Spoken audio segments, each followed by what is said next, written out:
Took me a little bit to get this set up, but here we go. I'm just gonna go ahead and start it because there is a 3-minute long intro and I cannot skip it. Anyways, welcome to Final Fantasy Crystal Chronicles. I forgot my timer, of course I did. It'll be fine. Crystal Chronicles, Crystal Caravans if you care about the extra title in that regard. This is glitchless any percent, mostly because to do the glitches you need to have the Japanese version. This run usually goes about 2.5 hours long, so it's kind of a blockbuster, but it is very action-packed the entire time, so I'm going to be active for most of this. But I know this run pretty well. The main thing is that this is a very difficult run, and beating it is not going to be easy. So I'm coming in with this with a slightly different route than normal, even though that's usually what I do. I'm going to be trying to aim for as much safety as I can. By the time we reach the final boss of this game, they'll have pretty much one-shot kills on us, and it's going to be a bit of a problem. Getting past it will not be... It's all the final boss is mostly just method, but there's a bit of RNG and it can be really painful. I'm pretty sure I can get it done in under 3 hours. That would pretty much be the cutoff point. Going ahead and lowering the music for the moment. There's a lot of variety in how this run can go, simply from the 4 different tribes you can choose from. And that in itself can be a donation incentive, if you want it to be. I can run any of the tribes, but I'm not the best at most of them.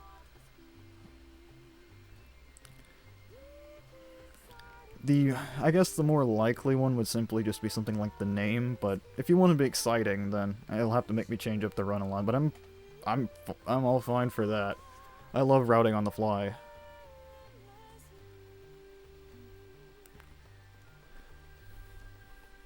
There's really not much to do during the intro. I don't know why we don't just start timer after this, but that's how it is. I could sing this, but you don't want to hear my singing. It's not great.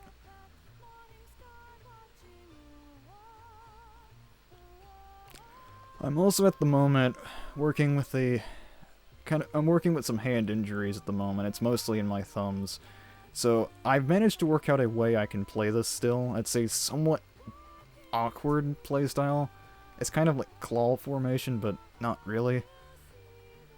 It still works mostly. I'm still getting somewhat used to it, but it's not holding me back too much. I can manage.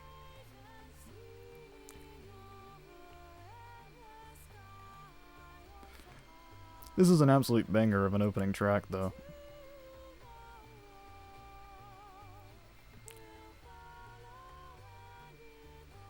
We're almost done. And here we go. I'll turn the game audio back up just a little bit. I turned it down for the intro just because I was trying to talk.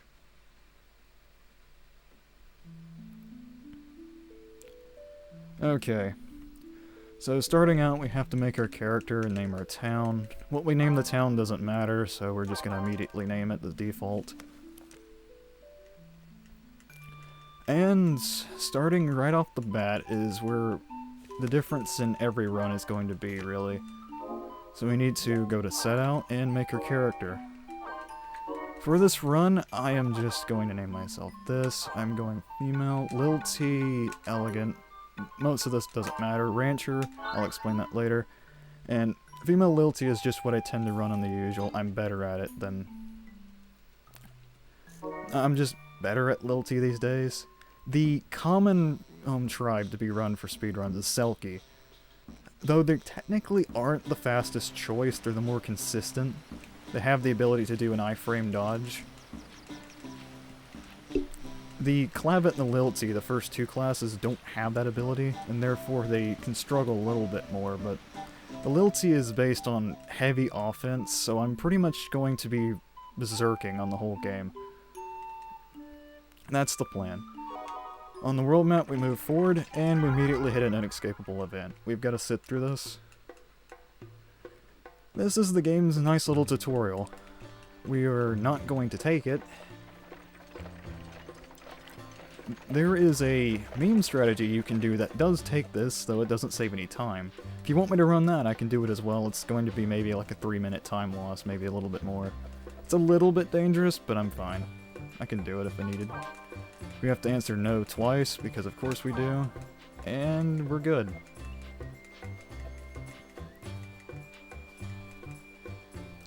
And there we go.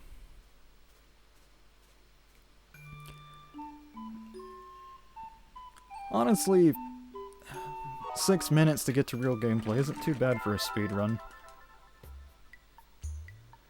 And we're going to be starting into our first combat for real. Skip the intro. And we're off.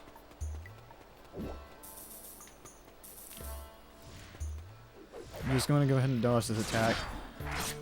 Kill this goblin. Wait on its item to drop. There we go. We want that. That's a Phoenix down. In every Final Fantasy game, that is just the resurrection item. And in this game, it has the lucky use of auto-reviving you as long as it's on our hotbar up here, where you can see where I can swap through.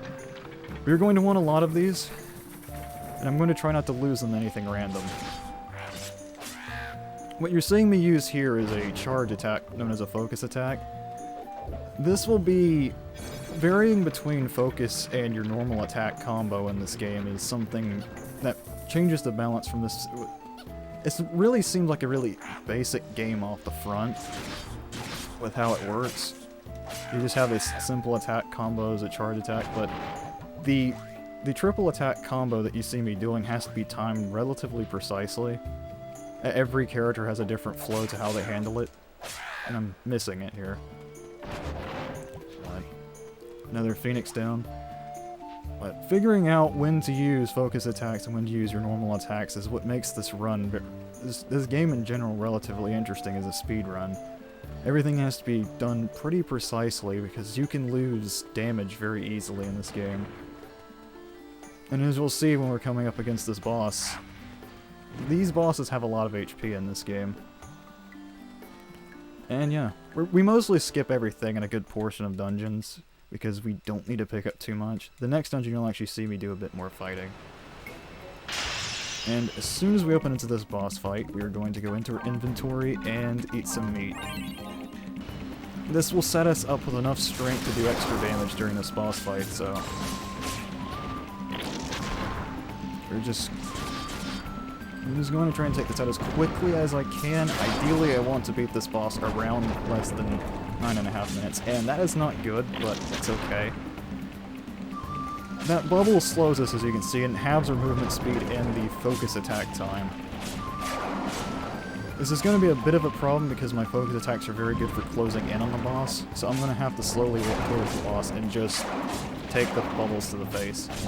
It'll be fine because for the most part, the boss just goes down easy. That's a pretty good time for this boss, actually. I'm not hitting all the 3-hit combos that I should be. I'm only getting 2 hits, but I'm still getting used to this control style. It's a little bit different. Also, every time you beat a boss, you get letters from home. And this is supposed to let you know about the other smaller storylines going on in the game, but we don't really care. As far as we're concerned, we cannot read. So, yeah.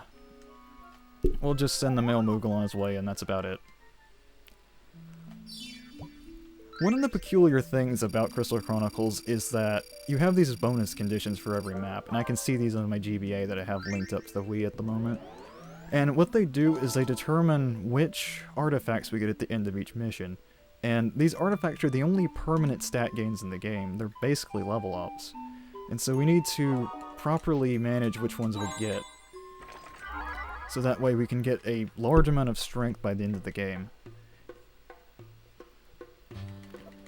This is another forced event that I'll have to deal with. And what you saw me do while I was still at Riverbell Path was change my Chalice's element.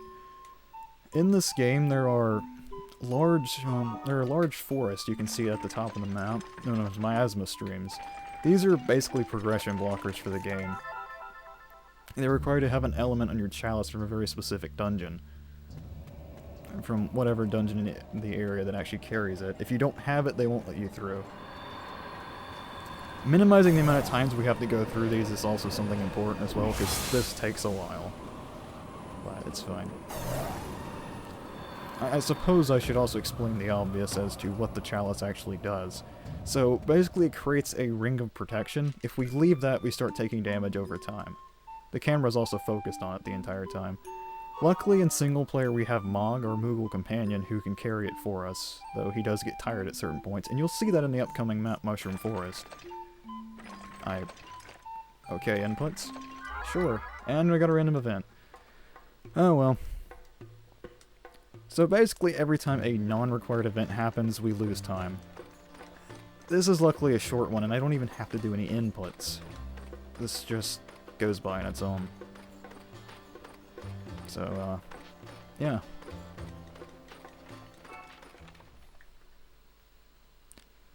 I'm gonna take a sip of my water here.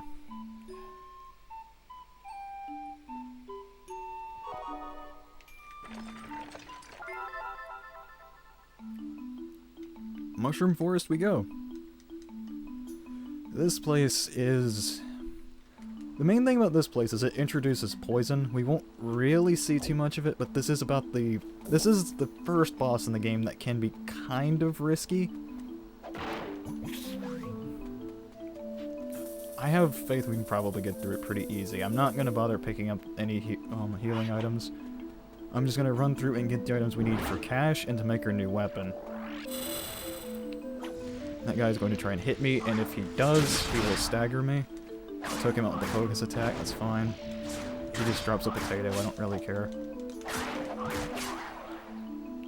We need to take this out.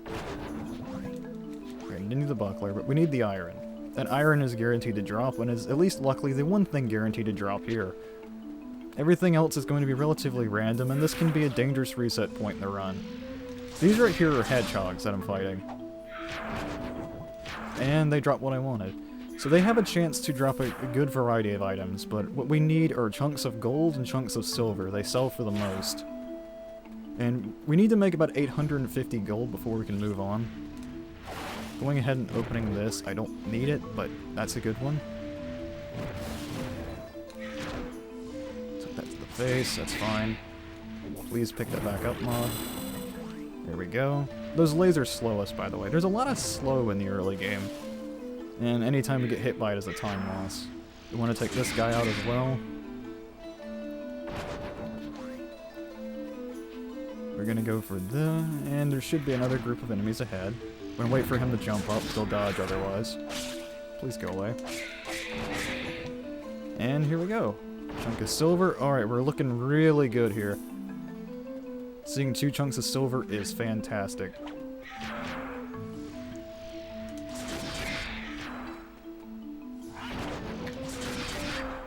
I'm hoping to see more bronze. I think I may have missed a hedgehog, but I think we'll be fine. With 2 chunks, we should be alright. Yeah, 2 chunks of bronze, we're good. We're going into the boss.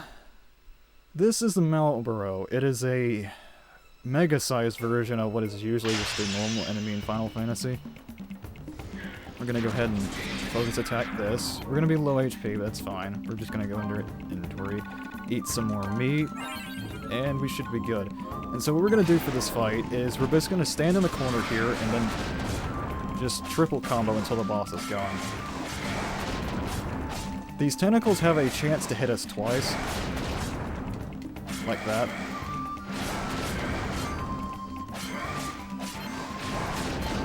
Yep, there we go.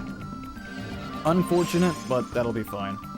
As you can see, we restore back to 4 hearts every time we go down, as long as we have a phoenix down in our bar. If we don't, we have to restart the entire fight or dungeon, depending on where we're at and where we died. Weirdly enough, he hasn't slowed us at all. So I'm just going to go ahead and finish it off by doing this. And there we go. We should be alright. I do not have my GBA on yet. I don't know how much charge I have on it. I'll be sure to have it charged before the run, of course. I only turn on for the specific ones I need. There's a chance that if we got lucky, we could get a good artifact from this dungeon, but if we don't, it doesn't really matter. We're not too worried about it. Not reading your letters. And we're going.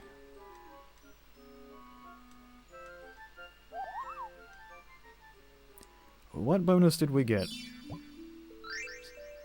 Don't pick anything up. Okay, we might actually get Flame Tongue. Yeah, I think we might get it. Fan-freaking-tastic. Okay, that's a good bit of luck there. So our next amount of operations is to go to Mars Pass, this spot right in the center here. We're going to make ourselves a new weapon. Hopefully we have enough to afford it. I should be able to. If not, I can sell some extra stuff and make it work. Grab the seed out of this well, it makes sense in context, believe me. And we're going over here, talking to the merchants. We're going to sell bronze, sell bronze, sell bronze. Sell the silver, sell the silver. Sell this, sell this, sell this, sell this. And I don't need this, and I don't need that, and I don't need that, and I don't need that. And I don't need that, I've got plenty. Alright, buy. We are buying the warrior's weapon and an alloy. And we have just 25 gil left over after we go and get our weapon made. This will be possibly our only weapon for the entire run. Normally we would make another weapon later on, but because the Lilty has a high enough starting strength, we can somewhat get away with it.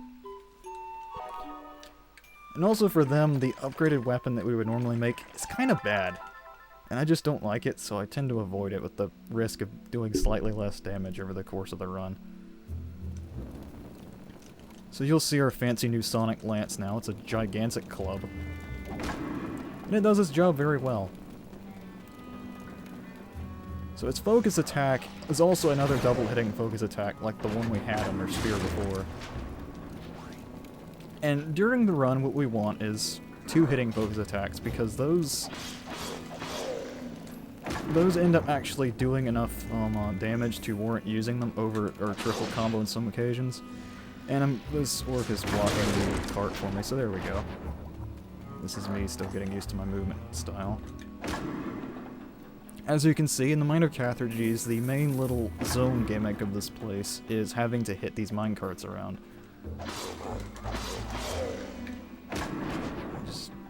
They're getting in my way, so I'm having to get rid of them. Normally, we don't really care.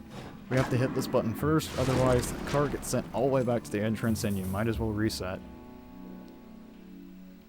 As you can see, we're going to start burning through some dungeons now. Our attack power is a lot higher than it was at the start, and getting stuck on terrain there. So this guy right here is an ogre, and we have to take him out because he's holding the key we need. So I'm just going to strafe him back up the hallway here, because that's where the key actually is. Where the key lock is. And we should have it. Alright. Here we go. Now, coming up next is perhaps one of the more difficult bosses early on the run.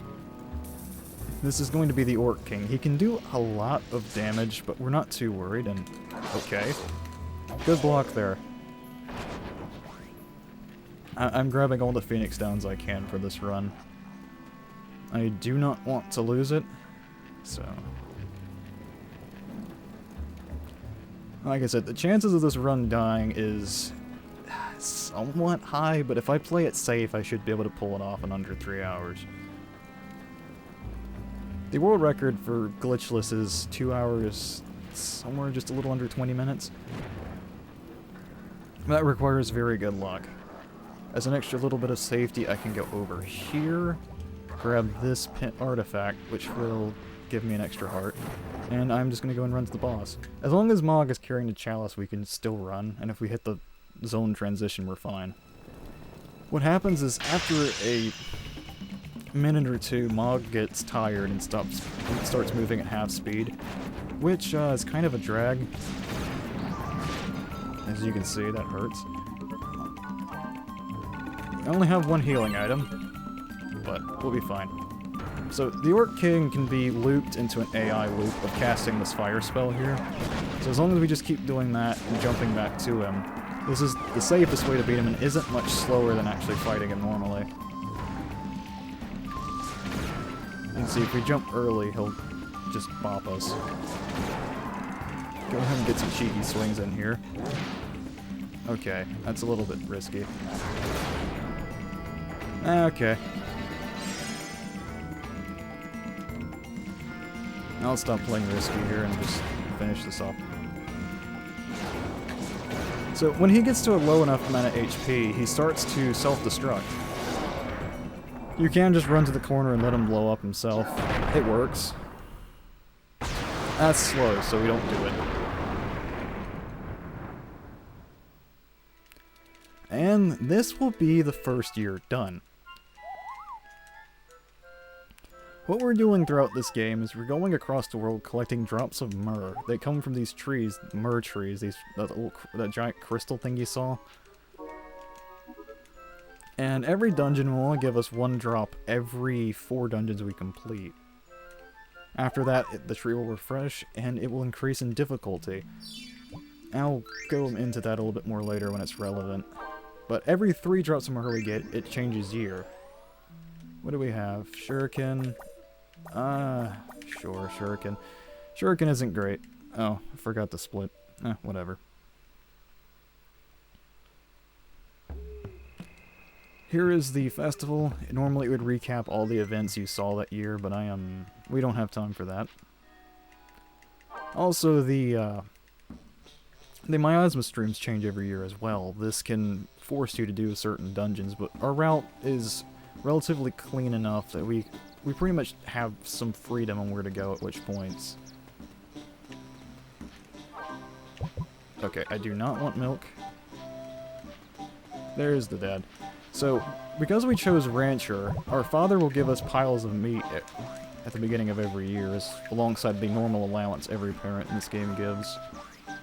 As you noticed before, the meat gives us a small amount of strength, and is our general healing item for the run. The more of those we have, the longer we can live as long as we don't die in one hit, which is the majority of the run. And every year we also have to deal with the Elder telling us a little bit of stuff. There is unfortunately a lot of dialogue mashing in this game. At least it goes by fast. Alright, year 2, and you'll notice something new is on the map. Getting very few events, that's nice. This here is Goblin Wall. It shows up starting year 2, and is initially one of the easier dungeons, but towards the end it gets difficult, and on later years it becomes quite difficult. This place becomes an entire war zone. For the time being, it should be relatively easy to maneuver through. Getting another Phoenix down, replace the ones I've already lost. So, if I was doing normal strats, I would actually try to open up that chest in there. As normally we'd find the scroll for the Master's Weapon, but I'm not making the Master's Weapon. So I'm just moving on. Here we go through here. It might be a little dark. I'm gonna actually turn my DS on, GBA on actually. But it's gonna be a little dark in here. This game is relatively moody colored. Can make it hard to see at points. Okay, thanks. The jellyfish are incredibly annoying. Gonna maneuver around here a little bit. And all I'm doing right now is just taking the absolute fastest route through this dungeon and skipping everything I don't need to actually fight. And meats to heal up, because I'm going to get into a relatively big fight here in a minute. Managed to avoid some aggro there. Please don't pick up on my jellyfish. Thank you. Thank goodness. It's nice. Now, because we're relatively strong, we can take out these smaller goblins very fast. That should be easy. We still need to pick up a little bit of money throughout the run, but Not as much as we need to if we're making another weapon. Drop that in there, run around, pick this up. Ow. Okay. Vegetables like that star carrot increase your defense slightly. It's only a temporary increase, but... Oh, I almost got the double hit. That's unfortunate. There we go. Oh, I'm not getting the double hits today, am I? I did jump right on their head and that gets it for you. And here we go. So this boss is interesting. He's more of a caster than the other bosses. And because of this, he's also very frail, but he can teleport around. He's also got some really annoying ads, so we're gonna try to get rid of them if we can. As you can see, this guy's HP bar just vanishes compared to the other fights.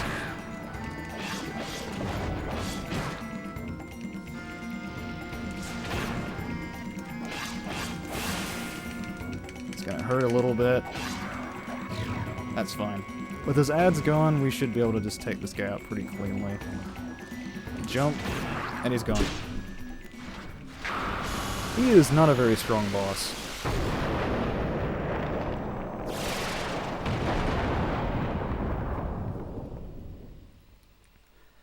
In later cycles, the amount of ads and the power of his spells can become relatively dangerous, but he's honestly a pushover compared to a lot of the fights.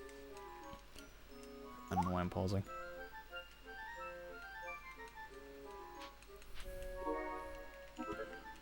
Now, there is magic in this game, as you can see from the magic stat and the fact that enemies are casting it at me, but for the most part we ignore magic on this run. It's faster to just beat things up. Magic is faster at the end of the game, but it's just so much slower throughout. There's a reason why we have an entirely separate category for it. That was a pretty high score, all things considered. And I don't need double axe. I'm taking Earth Pendant. This will get us an extra heart. And it'll stay. I'm looking to get 3 of the 4 heart pendants in the game, so that way I have the highest amount of survival I can, though me getting one of them is random. You might notice the different music this time.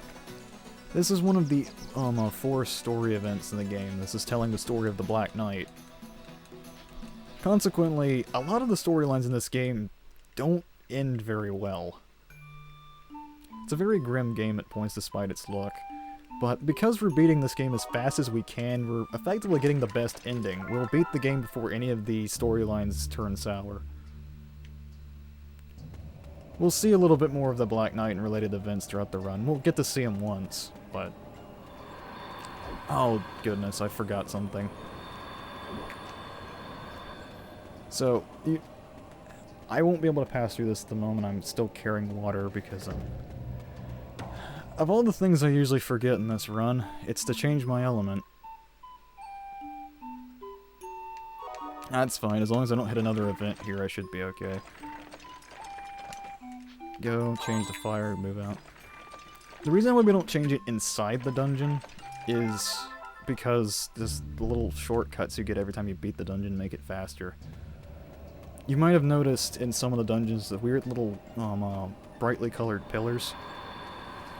Normally you'd place your chalice on top of those and it changes the element. The element also provides slight resistances to certain status effects, but for the most part it's not going to matter throughout the run.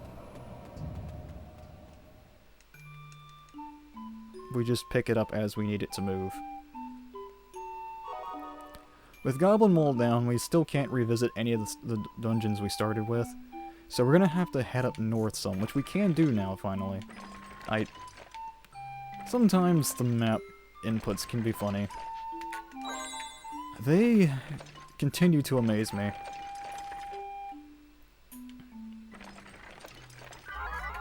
Random event. We'll see how long of a time loss this one is. Oh, this is good. Sort of. It's not too bad. So, they want to give us a tip for 10 gil. And if you say no, they give you 10 gil because they think you're poor. doesn't really matter. It's a small time loss, but it's better than some of the other events we could be seeing. If we took that tip, there's a very high chance they would tell us about Flan. And we don't really care. On we go.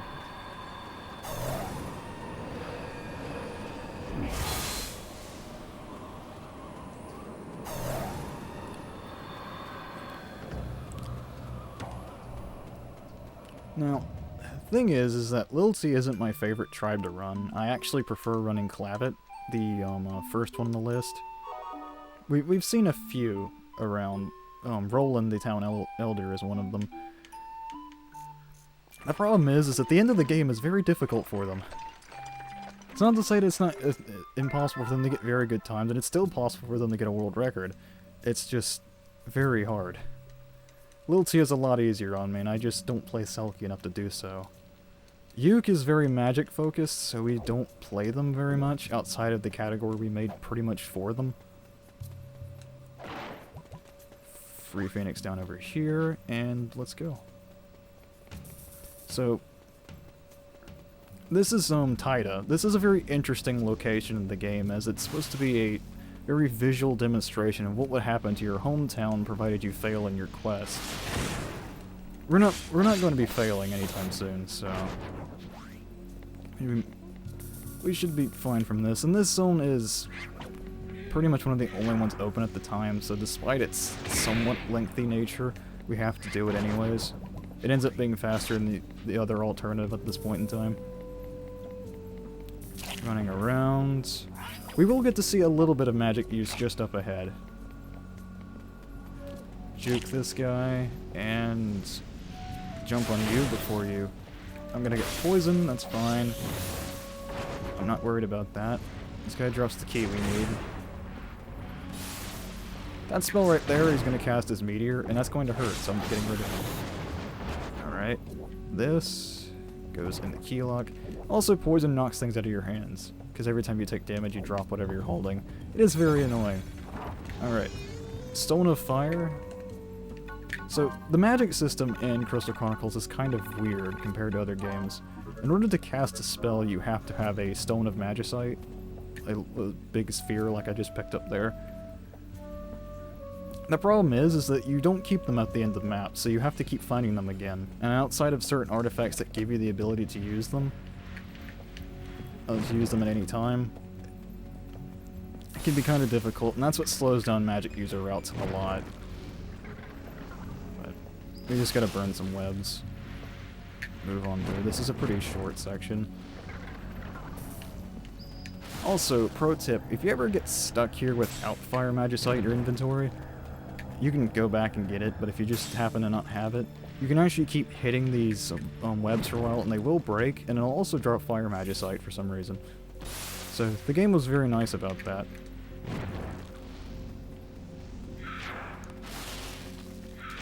I'm going to go out of my way here for a second, pick up a little bit of cash, because I am going to need some on this run.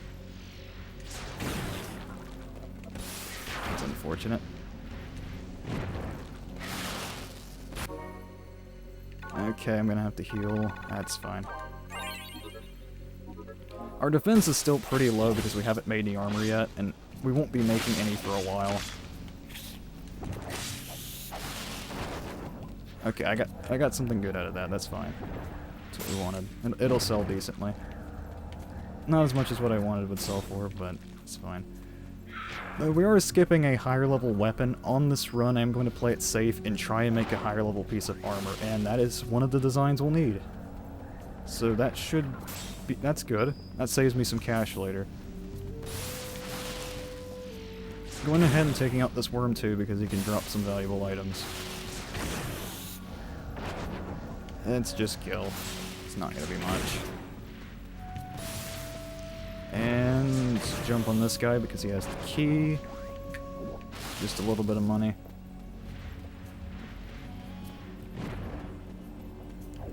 We are not worried about getting the bonus condition on this map because we are guaranteed to get a very good strength artifact by just hitting minimum anyways.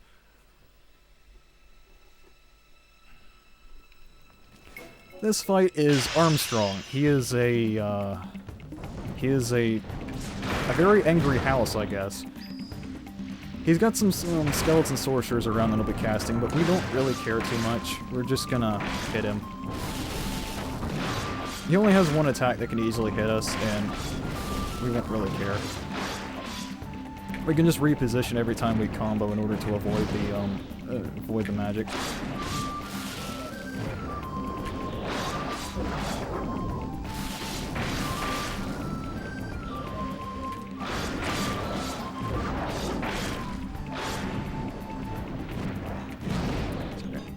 That's on me. I should really be playing more safe. I need to heal a bit more. This fight really isn't that bad. If you notice the boss is moving just as I hit them, it's actually because the boss AI tends to have they have a long timer until they act again sometimes, but it tends to get reset immediately if you hit them, which can make some boss fights kind of a problem. Come on, there you go. This is the only time we'll see Armstrong on this run. We're not coming back to this dungeon. It's just a little too slow to get here.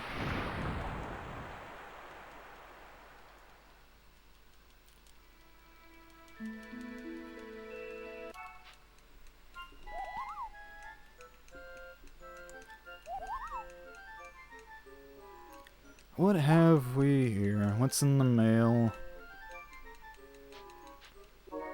And we don't really care. They sent an item, but we... Basically 99% of the time, whatever they send isn't going to be useful. Bonus points, whatever.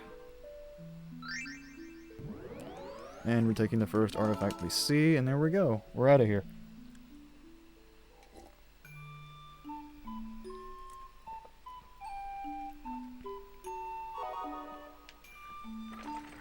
Now, that spot down to the south is, actually, I need to change element real quick. I'm going to keep forgetting this. This is a longer event, but we can't avoid it.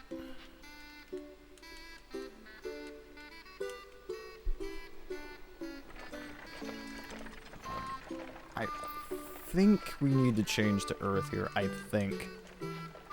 I don't usually go this way anymore. I usually do that dungeon to the south of this Mosshet Manor. But we're only likely to get another Flame Tongue from it, and you can't carry duplicates of artifacts. So I'm gonna go do the other dungeon that we normally do, Veolu Sluice, instead, because I can use the second year version of it to get another heart. I'm aiming to get all the bonus hearts I can.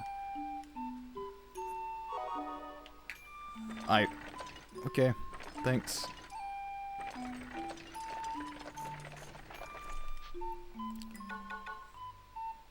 I think it's wind. Oh, please tell me I'm right. I don't go this way. That's Earth.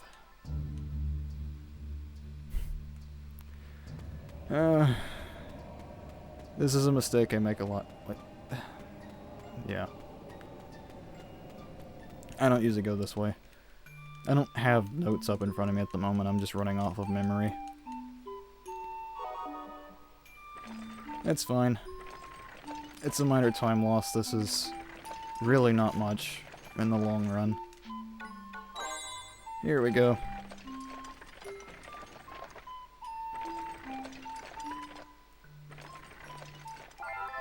And there we go. We're gonna move on through.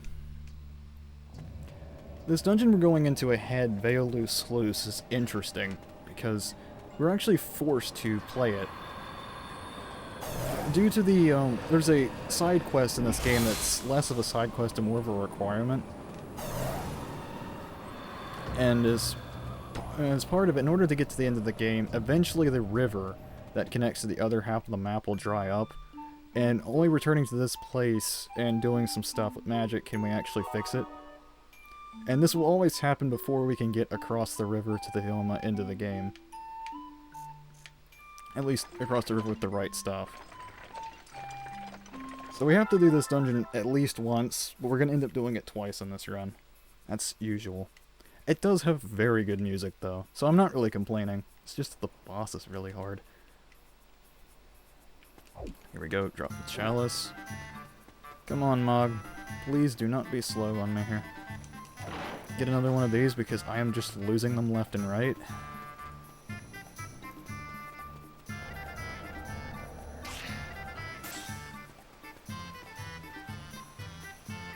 So the big thing about this zone is every zone in the game has some gimmick to it.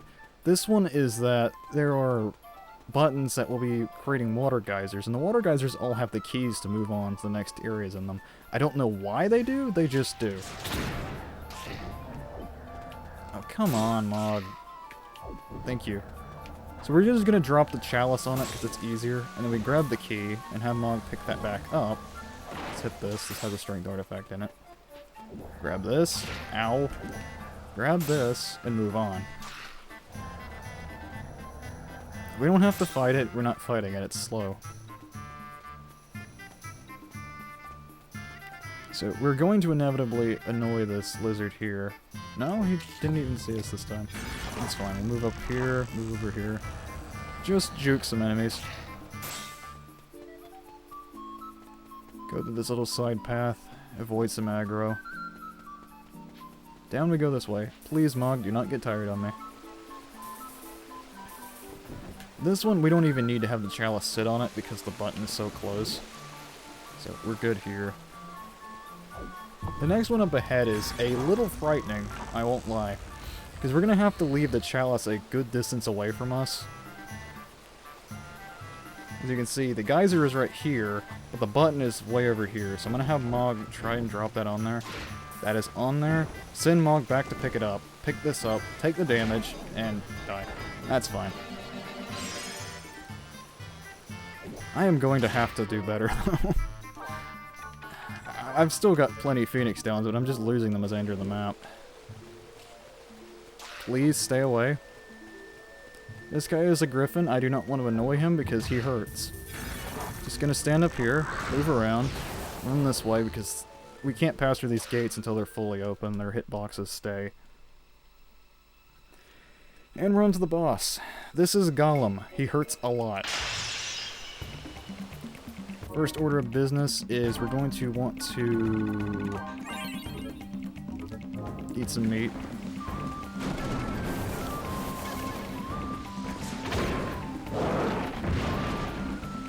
I don't know how you didn't get taken down, but oh, come on! Give me a break here. Oh, for goodness sakes. There, he's out of my way. As you can see, the Golem is very dangerous. He's going to punch me. I figured that was going to happen. Here, let me stick some meat on the bar. Go into my items. Eat some meat. And then we should be ready to just kind of wail on this guy until he's down.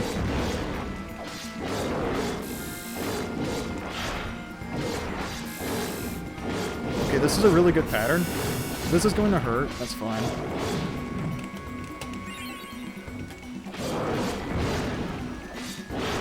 Okay, triple combos. That's going to hurt a little bit. Okay, that was pretty clean compared to normally how bad those fights go for me.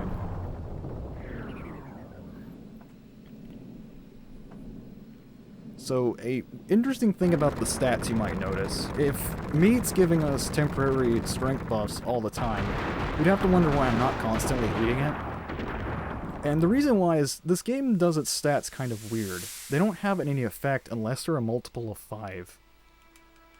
So every multiple of 5 is kind of like a bracket, and you get damage based on that. The formula for damage is like literally your strength divided by 5 minus their defense, which the defense is also divided by 5. So at the moment, if we ate a vegetable with our 23 defense, we'd actually get an extra point of actual point of armor overall by hitting 25. But so I'm going to do something a little bit different here. This is another safety operation. Though Ice Brand is sitting right there, I'm going to take Blizzard Ring instead. This is a very minor time save, but sort of more of a risk aversion for the endgame. It'll help me get a different spell that I want at the endgame map. Trust me, you'll see why I need it later. Year 3. This is a big year. Where that spot in Mushroom Forest at the beginning of the game is one reset point. This is one of the biggest reset points in run killers for normal runs of the game. Dad, where are you? You all look the same to me. Okay, here we go.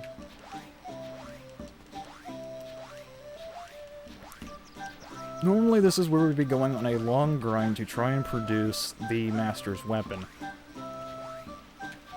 I'm avoiding that, simply because I don't want to worry about grinding for that. I am, however, still going to be grinding Mithril. This is a very odd, perhaps maybe an inefficient strategy, but I'm doing it for safety, because I want to get both pieces of Mithril armor that are available to my character. Try to have as high as defense and high as HP as I can without sacrificing too much strength. The thing that I don't like about the Master's Weapon for the Lilty is that its focus attack just isn't very good. I do change the wind here. I finally remembered one. We're not going to River Bell just yet. We'll save that for later. We're going up here into the Miasma Stream. The focus attack on the Lilty's Master's Weapon is... it becomes the Dragon Lance. It fires off a green laser that can hit with the initial poke of the spear and the laser itself. However, the hitbox of both is very short no matter what, and can't even hit one of the final bosses. So it's very unsatisfactory compared to what we're using here. And for only one more point of damage per hit, I'd rather just simply use this and be fine with that. So, we're gonna do our first Cycle 2 dungeon now. We're heading into Mushroom Forest again. Normally this is something you would only do on the task, but because I'm skipping the Master's Weapon anyways, I have no reason to not just do this first. We're already here, so... this dungeon isn't too much more difficult than it was before. And we don't even need anything from this dungeon for the most part. We'll pick up the strength artifact that I know of the location, but... there's 2 items I'll try and get in this dungeon, but it's pure RNG if they drop, and it's even more RNG whether or not one of them will even be useful. So, up through here, I'm going to grab this for safety. That is not what I wanted, actually. I should have grabbed the other one. That's fine. And I open this box. Ice Brand. Okay, see, I can get Ice Brand now. Normally there's nothing really good to pick at the end of this dungeon, so skipping Ice Brand at Veilou Sluice was not a time loss in the slightest. Oh, come on. Mog, why did you drop that? As you can see, this game can be finicky at points. I'm just gonna jump past you. Thank you. I don't appreciate being hit in the back like that. That hitbox is annoying. Alright. I'm gonna have to heal, go to my command list. I will stick on another meat just for safety's sake. Didn't even get a... That's sad. Okay, so this is going to be kind of a mess up here. That big thing up there is an Ochu. It can drop Mithril. It's not a very high chance. This plant right here can also drop a scroll I might want. It did not drop the scroll I want, so that's fine. I'm still going to try for the Mithril. Oh, that is a scroll. Hold on, that might be it. Oh, it did drop the scroll I want. Okay, then. So, there is a... I didn't get Mithril, that's fine. I'll just have to fight something else later. So, when we revisit Goblin Vault, there is a chance I could make a better weapon. And it's not a weapon you usually get to see in any % run, so this will be kind of special. This worm is going to be a pain, so I want it gone plus that. I'm gonna go ahead and heal.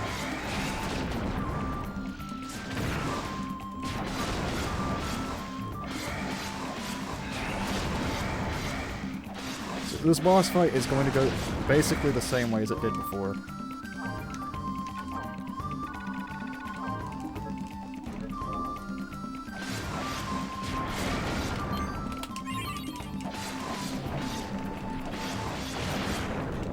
It is... While it is somewhat faster to just use them in the inventory, having it on the bar so I can keep fighting is more efficient. Ideally in a run, you never waste any time with Phoenix Downs and simply only have meat on your bar for healing, but technically any speedrun would be faster if you didn't get hit and you're not doing damage boosts. It's just very hard to avoid damage in this game. The bonus condition was defeat enemies with spells. I don't think we did any of that, so I think we're gonna run pretty low, but that's fine. I did not mean to open that. I can't read, I'm afraid.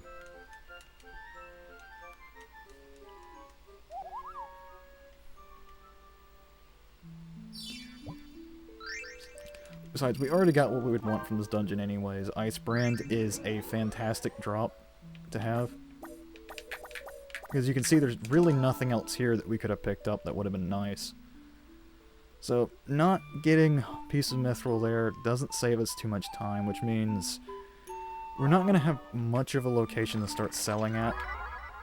So I'm going to be running a little low on armor for this run unless I do a little bit of shenanigans next year by making another character and having them have a merchant family.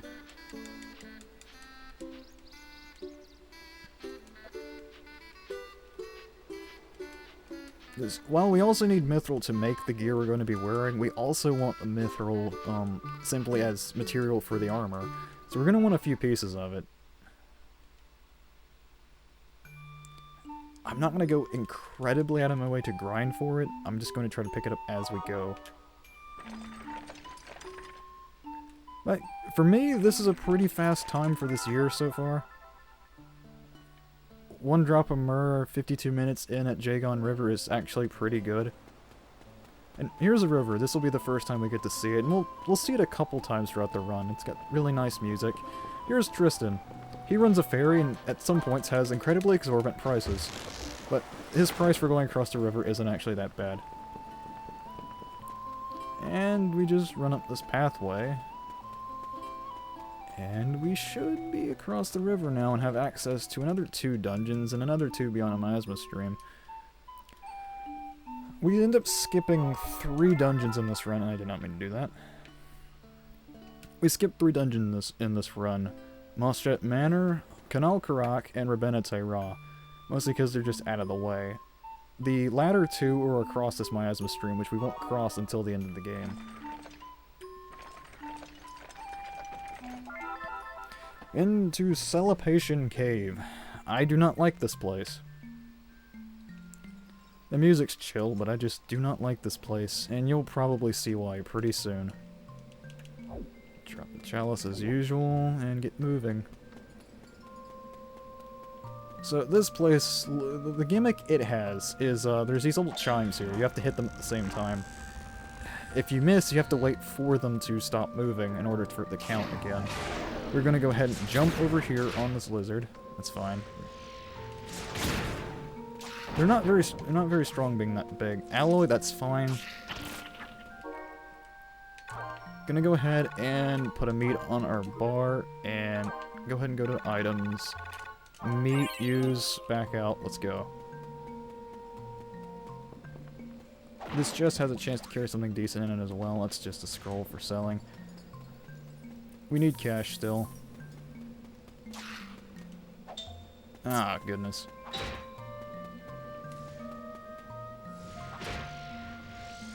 Please go away. Thank you.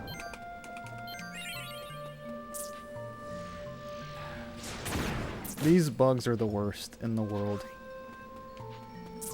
Their attacks have a stagger effect on them that completely remove your ability to act for like a second. It is just the worst. That's fine. I figured it was going to happen anyways. Take that hit. That clears that. a very, very tight jump out of there. Command list.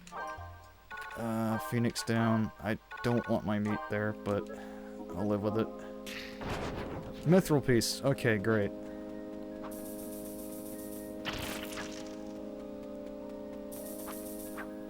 Alright, we're on to the next area.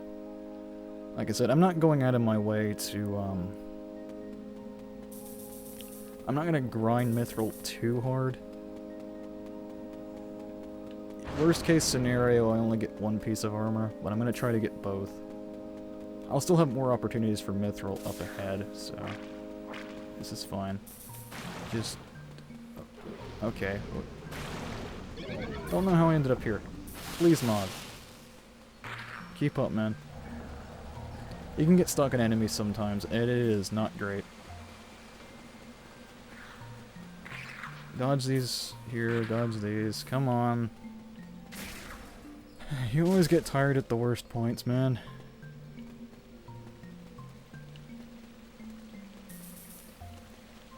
Okay, we're just gonna have to keep stepping around slowly. There we go. I maneuvered around this guy here. He's a little dangerous, but not let me get through that a little safer. That is not normally a movement you would need to take, but I kind of did that on accident. But I'm passing it off as something I did intentionally. Alright, welcome to the cave room. He has annoying jellyfish as his ads. Ow! I don't know how that hit me.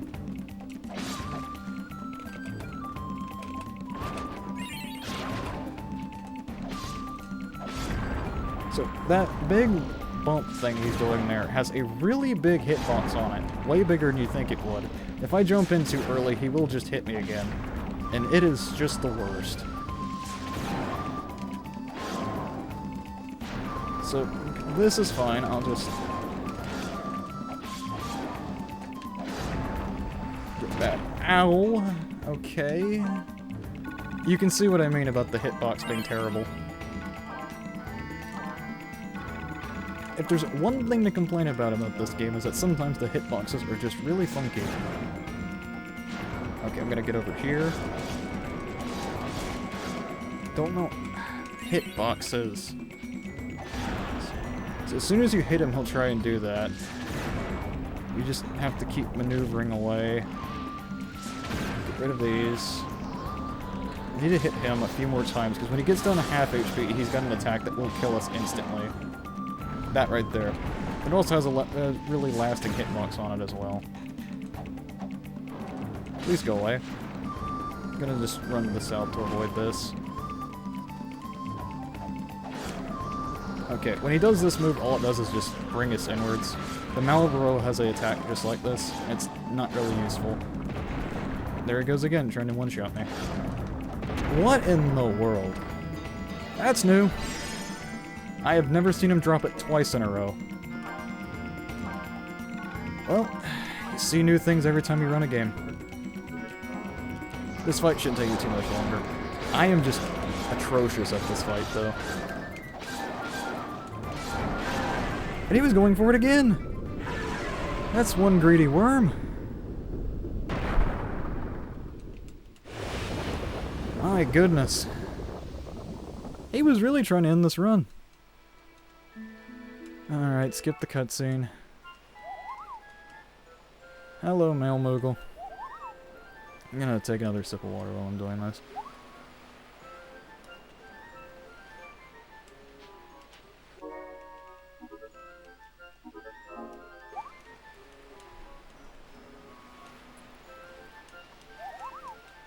This is another map we don't care about bonus conditions on, because as long as we hit the minimum, which is very easy to do, yep, just completely failed. As long as we do that, we always get a really good artifact right here, Ogre Killer. Really nice.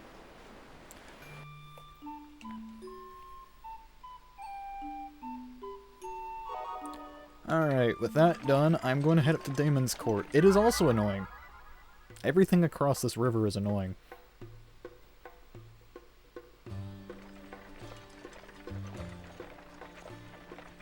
And here is one of the forced story events of the game. This starts telling the part of the side quest we'll have to complete later in order to gain the mystery element. It is an element for a chalice that lets us pass through any miasma stream regardless of what it is. Provides no resistances, but that's whatever. And, the only way you can ever figure out how to find it is by the very vague poetry that this guy gives you. So, strategy guides, or, game facts, or something like that. You'll get to see me complete this later on in the game, and you don't have to see it. It doesn't matter how many pieces of poetry you see. If you know how to do it, it's fine. And we do have to do that side quest because it is absolutely the only way to reach the final dungeon of the game. It is locked off by an element that is locked off simply by the mystery element itself. And to Damon's Court. This place is fascinating. So this place's gimmick is that the boss of the dungeon is right at the front. However, the keys are held by randomly spawned lizard men. So, there's 4 places they can appear, and I have no idea where they're at. Like, I have no idea which ones are which.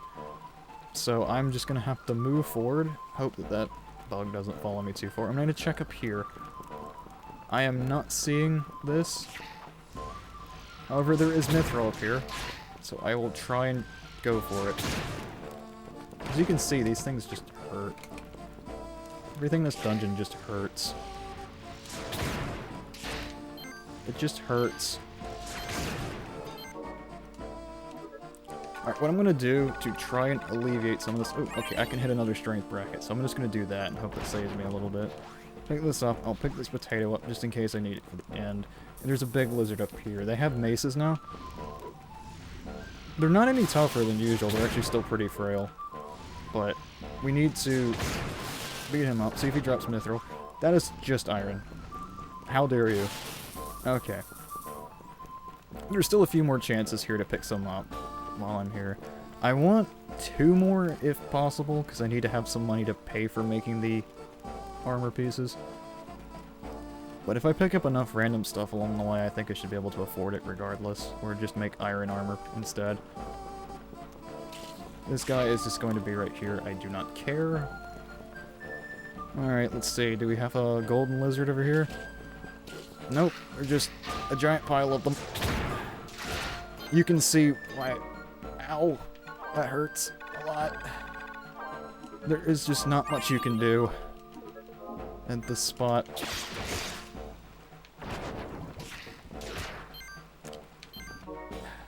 They've got a really wide swing on that club. It staggers you.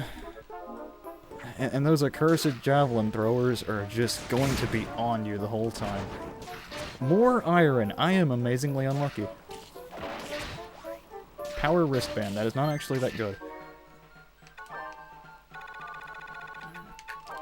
So this is what I mean about the game turning into a war zone. Goblin Wall is going to look like this when I come back to it. Ow. Please. Ouch. Okay, I'm going to eat a carrot here. Okay, that's not going to help at all. Your characters also have food preferences that determine how much healing you actually get from food. Our character is basically going to only like meat because that's all they eat. Please, leave me alone. Okay, there's one of the lizards. For me, it almost always spawns lizard 3 and 4. And I have to check all of them anyways.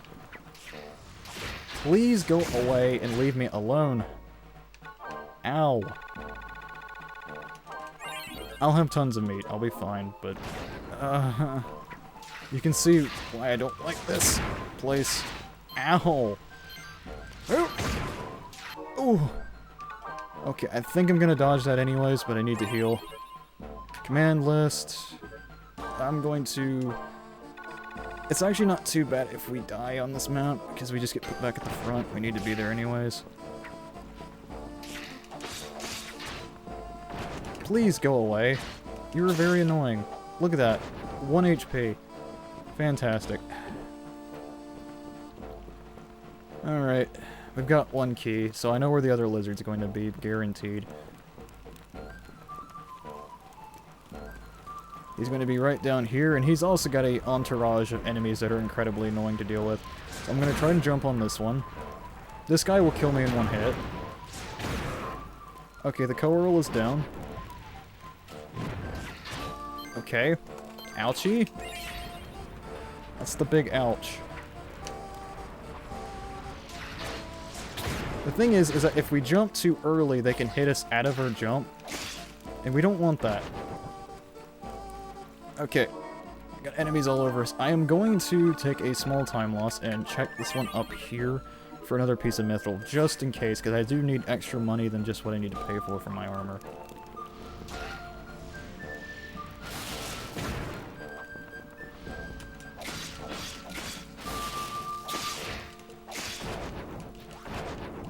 Okay, I should be getting plenty of cash now. I just need to check this guy. Ow! Everything hurts. Okay, I am actually using up a lot of meat. That's not fun. I should be fine, though. Okay. Mithril. Okay, this paid off. Cool. Alright, so I should be fine. Me using up a lot of this meat should not be an issue anymore after this. I just gotta get out of here alive with my... No! Ooh. That was close. Okay. Hitboxes, please. Terrain, give me a break. Oh, man. You're gonna start seeing me get a bit more excited as the run goes on, because it just starts to get very dangerous. The earlier parts of the run are a little bit sleepy in comparison. That's going to mess up our camera a little bit. That's fine. I'm using part of the advantage of having the GBA and the link cable that's required to connect it to the GCN is that it actually comes with a mini-map. So I can actually watch the mini-map whenever the camera is being weird. Come on. Come on. There we go. Gonna go ahead and open up my inventory and set on one more piece of meat. Okay, that's not command list. I'm a fool. Go up here, set this.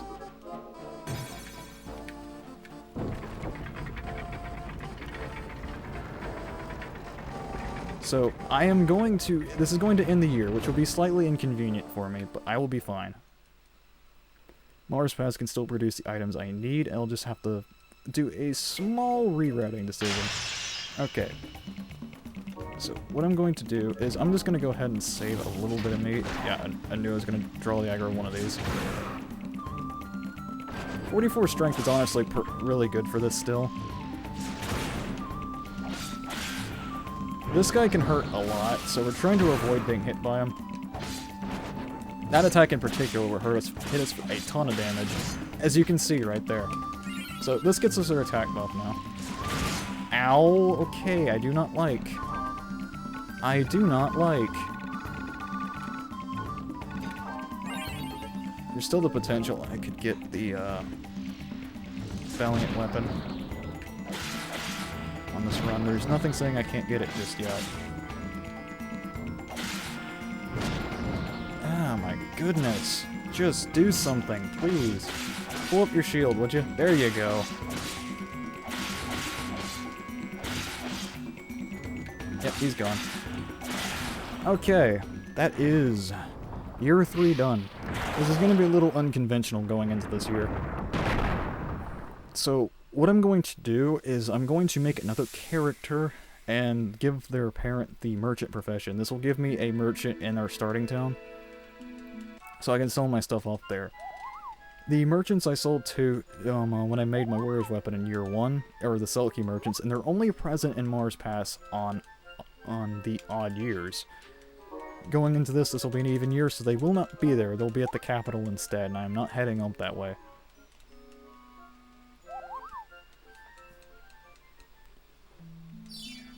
Gonna need the cash anyhow.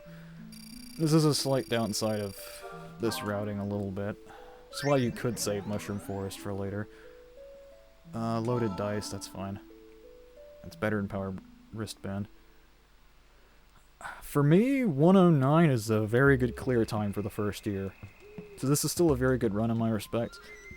The one run I have on speedrun.com is really not that good.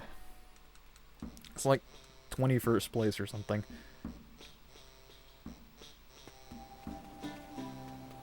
But I've gotten a good bit better at this game since then. It's just I have struggled to clinch out runs since.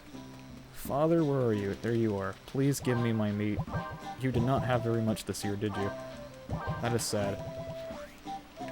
Okay. I'm gonna see a little bit of routing on the fly here. Pick up all this hunks of raw meat, I guess, that I just eat all the time. Yeah. Fun reading a bit of trivia. Little T are like part onion. Yeah. If you're wondering what the thing with their hair is.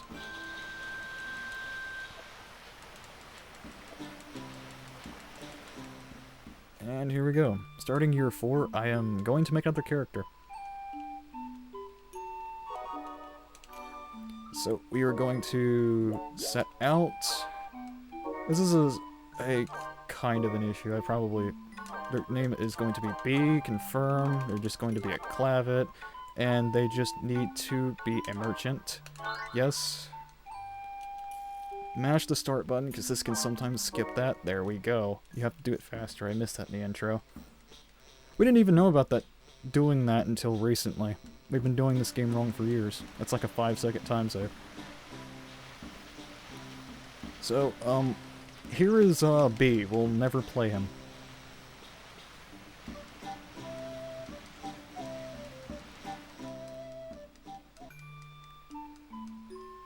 And because we just made the new character, it's going to automatically make us play as them, so we're going to have to go back into the menu, go to set out, and then go back to A, the real hero of the story.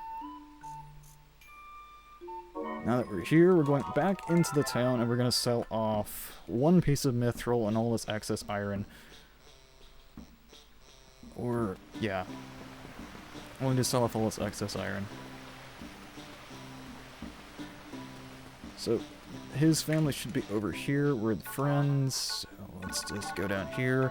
Sell iron, sell iron, sell iron, sell iron. I'm getting a bad price on these, but that's fine. I've got 2,000 gil. That should be enough, so I'm going to leave.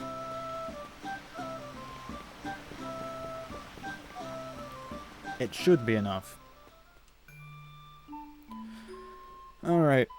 So, next up, we are doing Riverbell Path 2.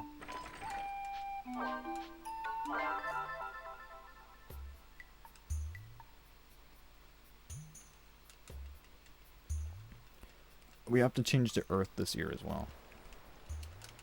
We saved this for year 4, even though we could have done it earlier, simply because it's still an easy dungeon. Even though it's been upgraded in difficulty, it is not much harder, as you can see from the fact that I am still just clearing enemies as easily as I was when I began. You have to be very careful about using the focus attacks that cause you to jump, especially Sonic Lances, the Avalanche. If I get hit at any point during that, I just get knocked over and the attack is wasted. So you have to be somewhat careful about it. Come here. There we go. I am going to do a slight change and go over here and take out this one goblin just an extra time. Please go out of my way. I just need you gone. I just need your, thank you.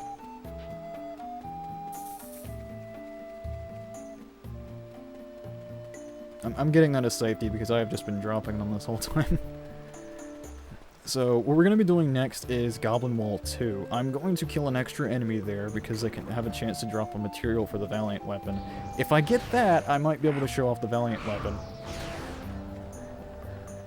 But it's unlikely, and this is going to be risky, so I am going to items. We're going to have to eat a little bit of meat because I might die before I get in the door. Nope, okay, I would have been fine. Still very risky, though. We're going to need that gourd potato for Goblin Wall. The curve on that thing is insane.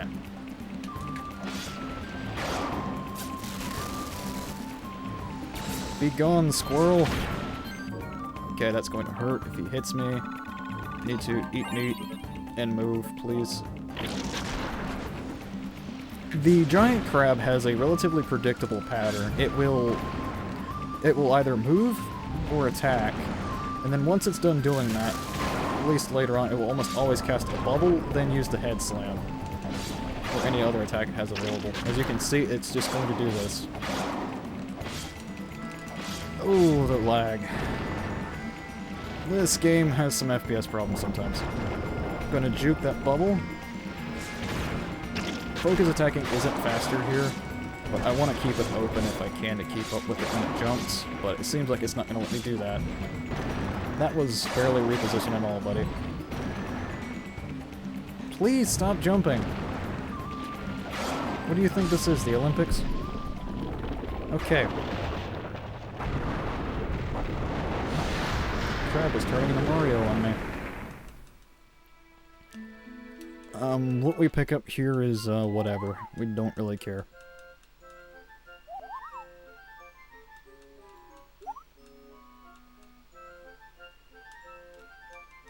Letter from Mom, and we're not opening it. That letter is, don't be picky, it happens sometimes. They send you a food that you don't like to try to make you like it. The only way to like new foods in this game is to eat a lot of them.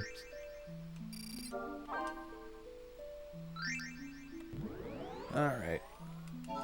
Double axe, that's 1 point of strength, it's not much.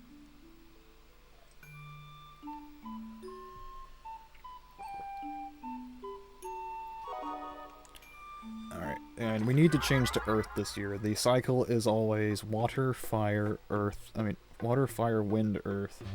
And you can just go based off of that. Here's another Black Knight event. Conveniently, right outside River Bell again. Poor Solrock, we never listen to what he has to say.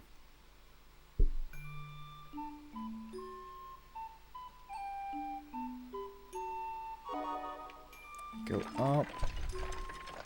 Go. Oh, look at this. Random event. What do we got this time?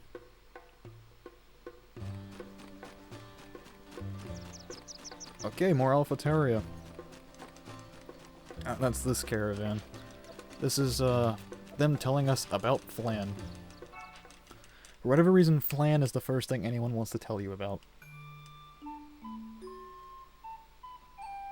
That's the, slime-like enemies you've seen me fight occasionally. Like the ones at, God, Counterpalooza here.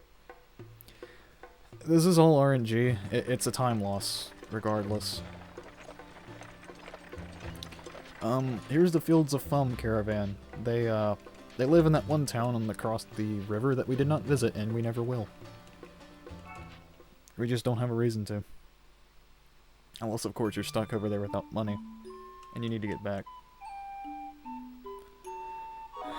Now, with no more interruptions, we are going to go to Goblin Wall. I'm going to go ahead and change to Earth before I enter so I don't forget.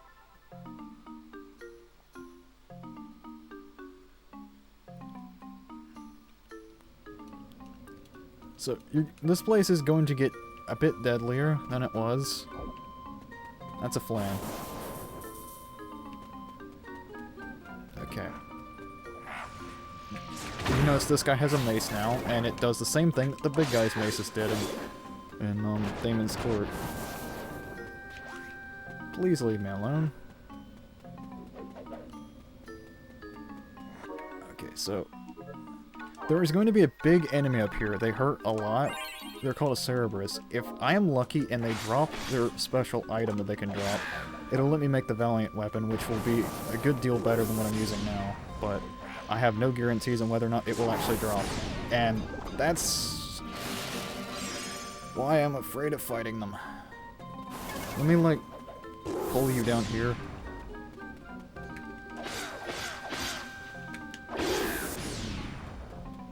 I do not know why they shoot sonic balls, but as you can see, they have a lot of attacks.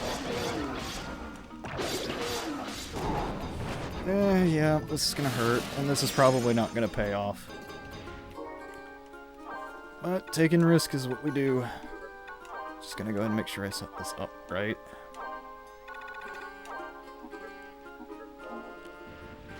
If I wasn't using this weird control scheme, I'd be a little bit better off. Ow! Okay.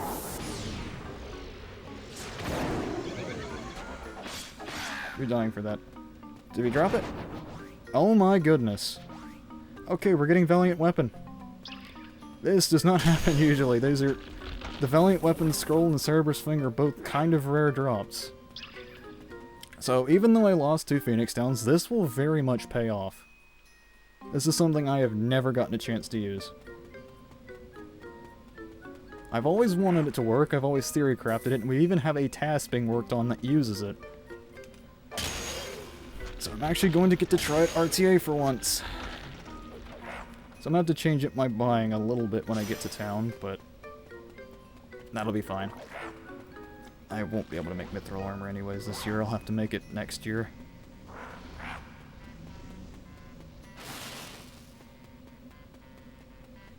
So, ow, please don't. Please? Please spare me. I am just trying to get through your dungeon alive. Actually, this is where I need one of those vegetables. I need my defense points up slightly, because my defense is really low for this.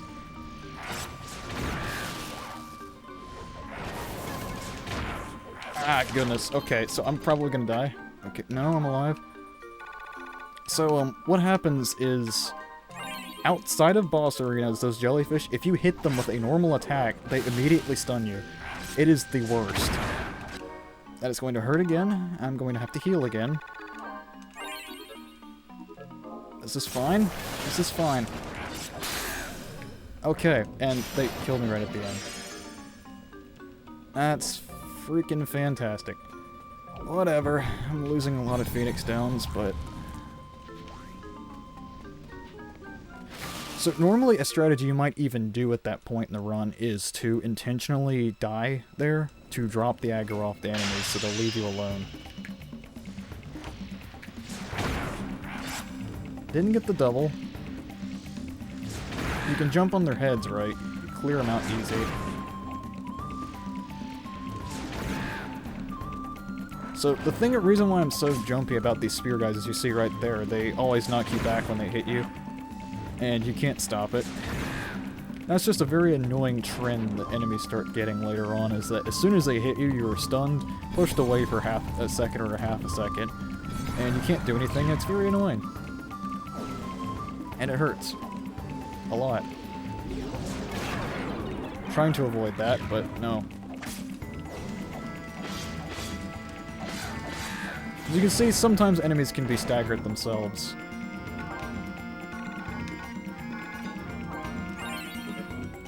Also, because I got hit with fire, my defense is absolutely trashed at the moment. I'm gonna go ahead and equip a Phoenix down for safety. I just have to get rid of these ads, otherwise I'm not gonna beat this boss.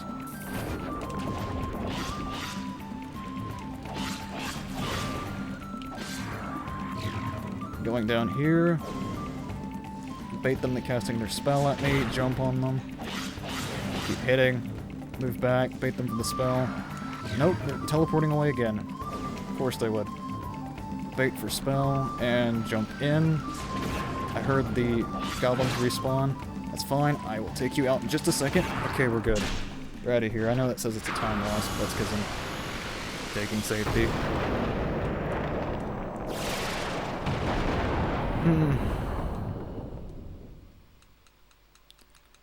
I might even get the bonus on this one for no reason at all.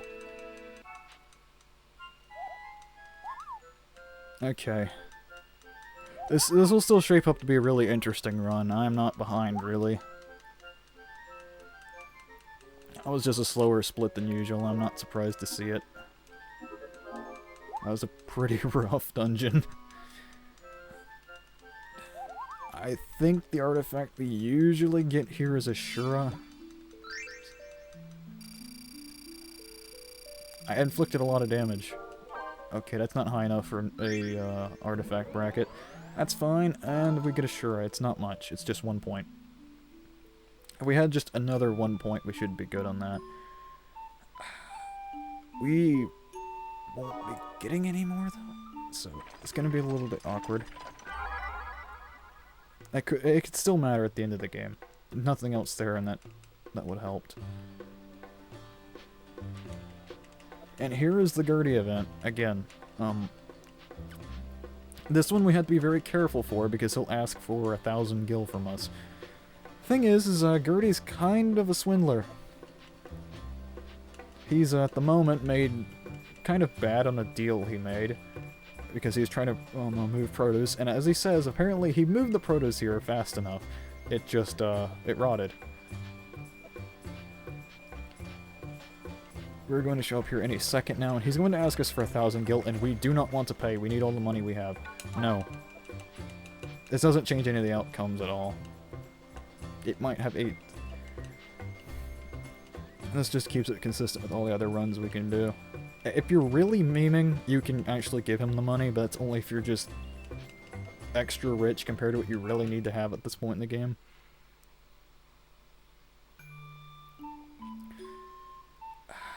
Now that I realize it, I won't be getting... So, I won't be able to get Valiant Weapon unless I go to Alphateria. So, I am going to have to... The problem is that Valiant Weapon also requires 3 bronze on top of what I already have now.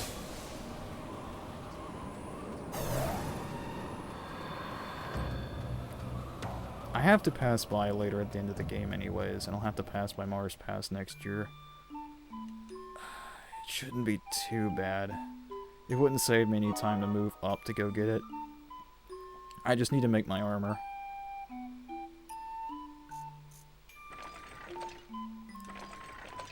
That's all I really need to do. I just need to make my armor while I'm here.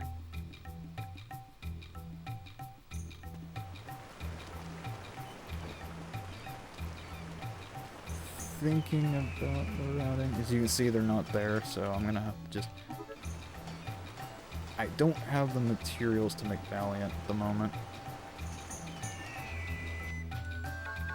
So, Mithril Gloves, we want that. Okay. That puts our defense up to 33, up from 24. So we've got an extra whole 2 points of defense now.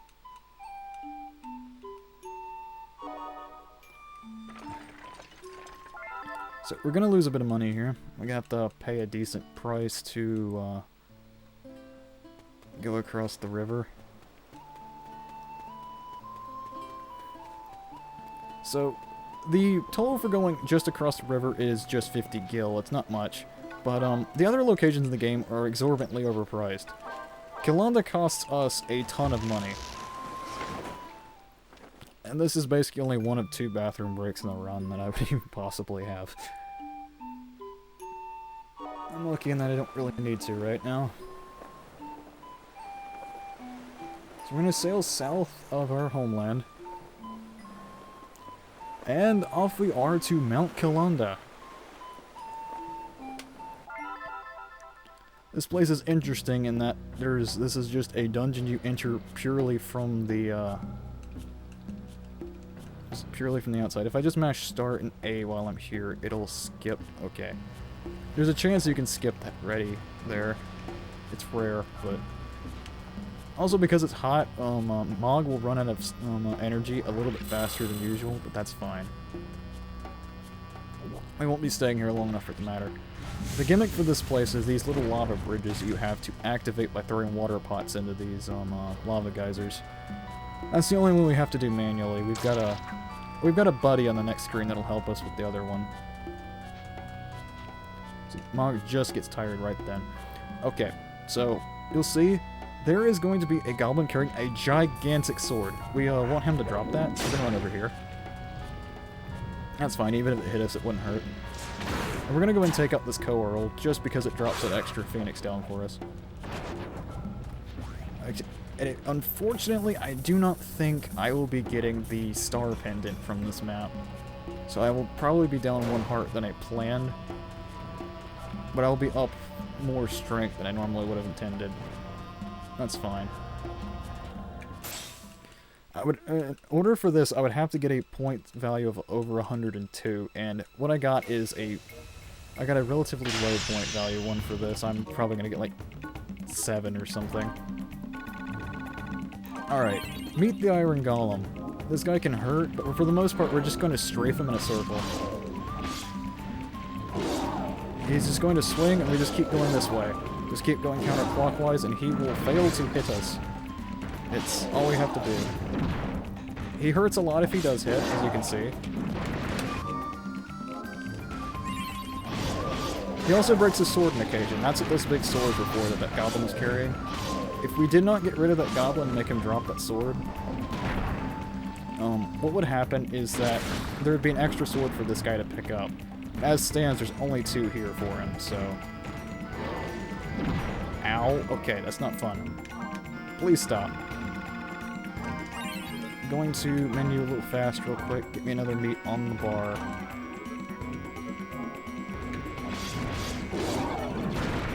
How did that hit me? Why are you in my way? Please go away.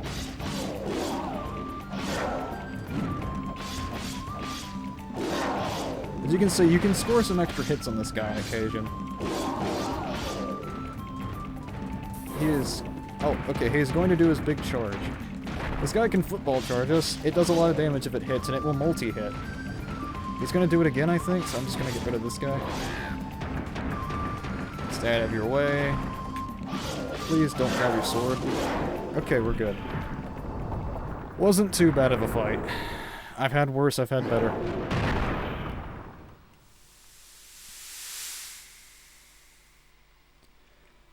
It's a bit of a shame that I won't be able to get the star pendant here. There's no other really viable location to obtain it in the run. This is the only place we could get it, so... That's sad, but we'll still get an extra heart than usual.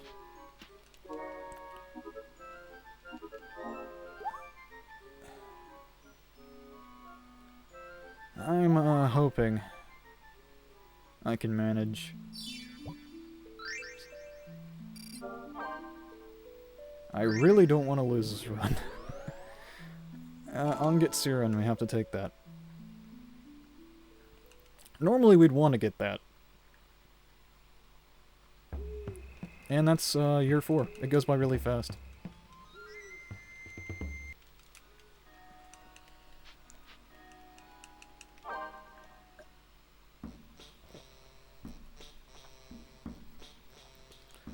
This is going well. This is still a pretty decent time.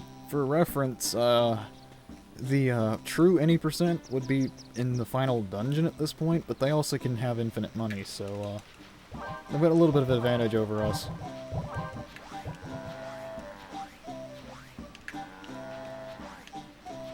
So we should have a lot of extra meat now, since we don't need to use as much throughout. The problem is that this meat will stop mattering at the end of the game if we don't get enough defense and health, because everything will just one-shot us. And in a normal run, that's how we play it, and that's why I have only completed 1 run of this game. I didn't mention that, did I? Yeah, I get a lot of runs to the end, they just die. This is a pretty volatile run. But like I said, I think with the relatively defensive-based strategy like I'm going for, I should be able to do better. If I play my cards right, I should have enough defense at the end of the game to survive it.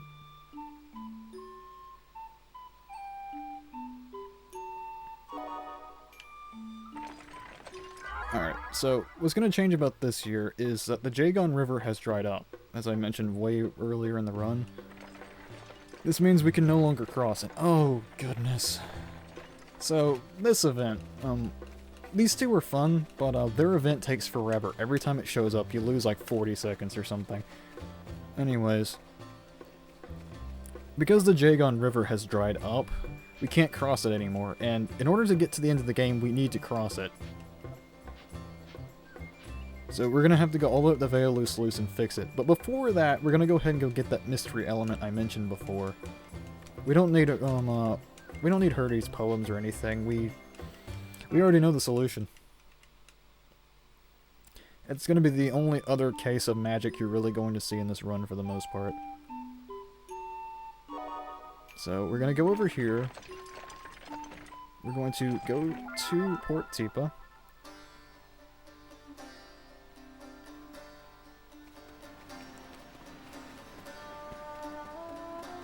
This is a really nice track. We don't really get to hear it, though. It plays in the tutorial area as well.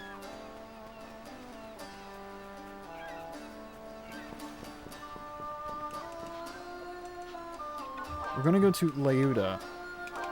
Cost us 300 gil to go there, and I believe 300 to return. This is very expensive. We lose a lot of money buying transportation. Kilanda is optional. We don't have to do it. It's just a very fast dungeon. All the other alternatives at that moment aren't very quick at all. I could consider routing it out for the sake of the run and redoing Mine of Catharges, which isn't amazingly fast, but I might be able to get a decent defensive artifact or something there.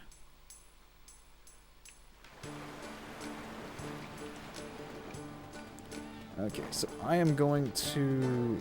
I think I'm fine on money. I might save the extra iron just in case I can't forage enough money to make both the Valiant weapon and the Mithril armor, because I'll have to buy the recipe for it as well. So if I have to, I can just sell the Mithril for the cash to shore up the rest.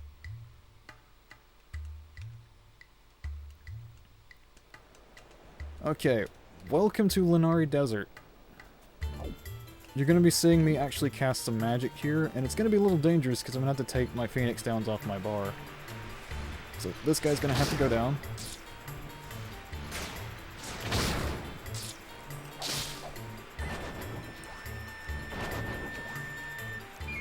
Alright, so we need the thunder on our bar, and the next thing we'll need is fire. All the magic we need is going to be right at the front of the dungeon here, which is good. I'm gonna go ahead and get rid of you because you're gonna cast spells at me while I'm trying to handle this. Alright, fire and life. Okay, cool. And what I'm gonna do is go in here. I've got an extra potato. I will eat it for safety. Command list. I need to remove that. Remove that. I need thunder. I didn't even need blizzard, but okay. Thunder, fire. Alright.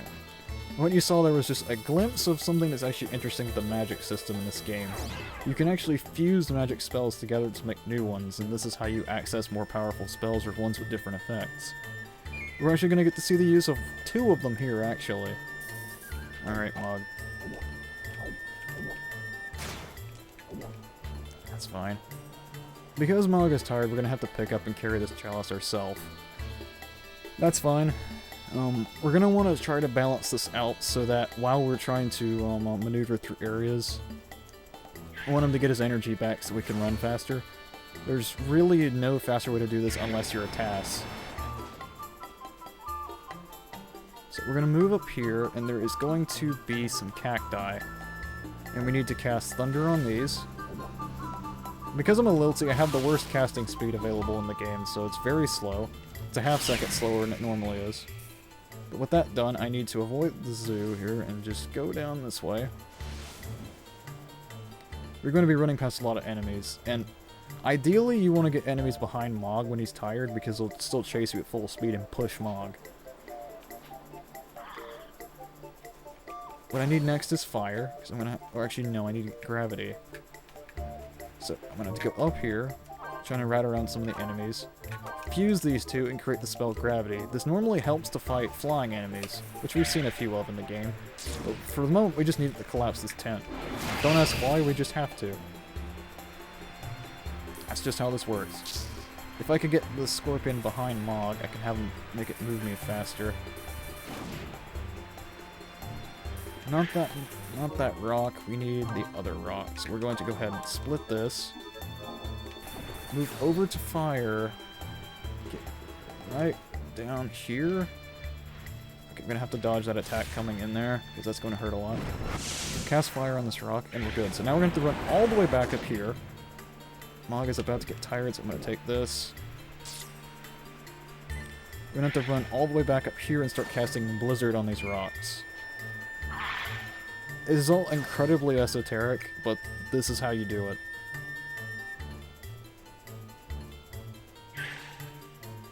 I am trying to be angled right.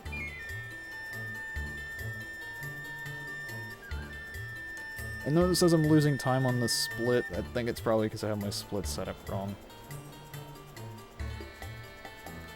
Alright. So what I need to do is remove... I don't need that anymore, I don't need that anymore. I need to get Blizzard and Life split. As you can see, that makes Holy. We're going to use our fancy ring. We're going to have to start casting Blizzard on the smallest rock to the largest rock.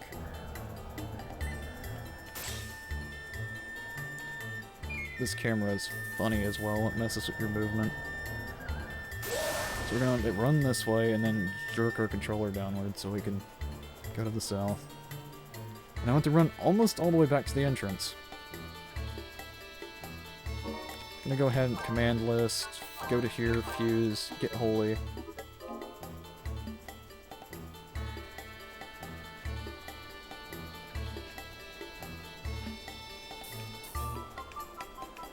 Please, Mog. I need to not be carrying it. Just do this section here. Thank you, Scorpion. Okay. Alright, need to do this, drop that. We now have... Cool, we're done. Now got the Holy Element. Or question mark, however you want to think about it. We're not completing the dungeon, we don't need to anymore. We can now head to the end of the game. Well, once we beat Veolu. Okay, run this way.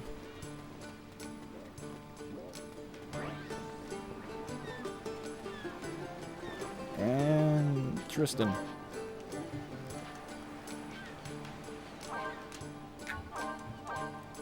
And it costs us some more money to go back. It costs us 600 to go here in total. It's a bit ridiculous. And now we go back.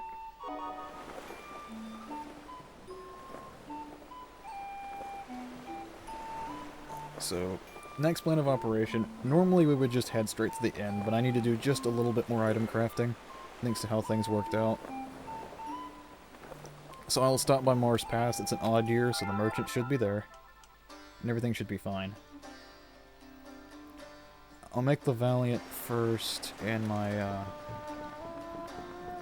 make the Valiant first and see how my money lays out. I don't need any more money for the rest of the run, aside from what it takes to craft my items.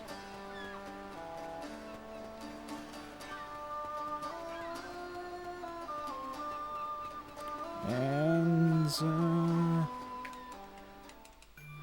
second to last time we'll see Tristan. We'll see him one more time. Now that we're here and we have the Holy Element, we do not care about changing our element anymore. It's now a fancy, glowy, yellowish white color, and we can now just walk through everything.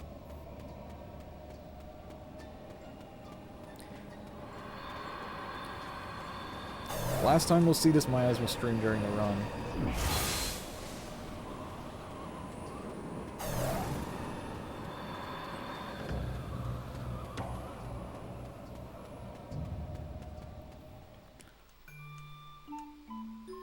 So, Veolu 2 won't look too much different than it normally, at least execution-wise won't be much different than it was the first time we were there. But things have changed, like I said. As you can see, the river has dried up, and Veolu itself looks a bit different now as well.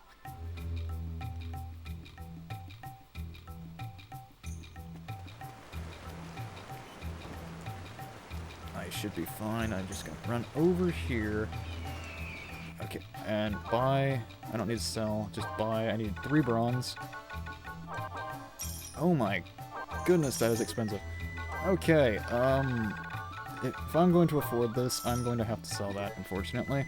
And buy 1 more piece of bronze. You have to have 3 bronze to make this dang thing. Valiant weapon.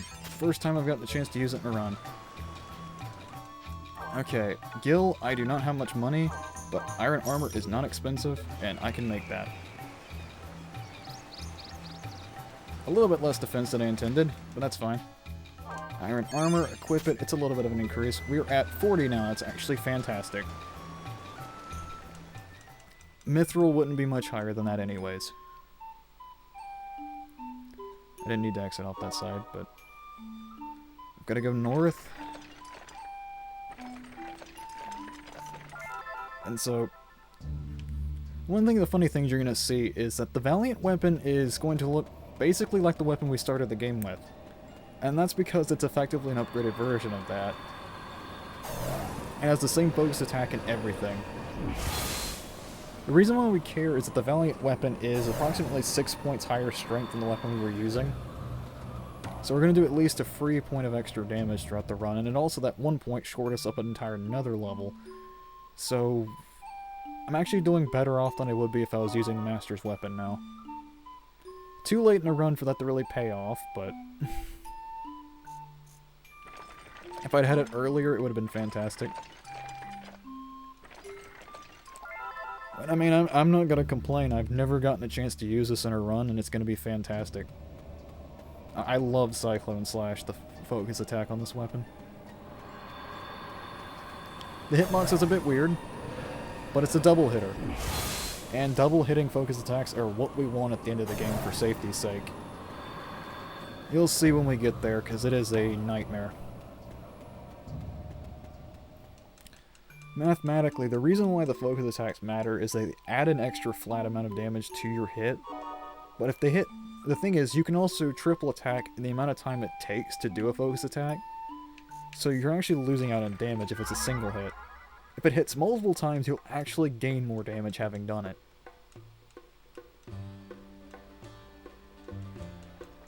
Oh boy. I do not need any stuff.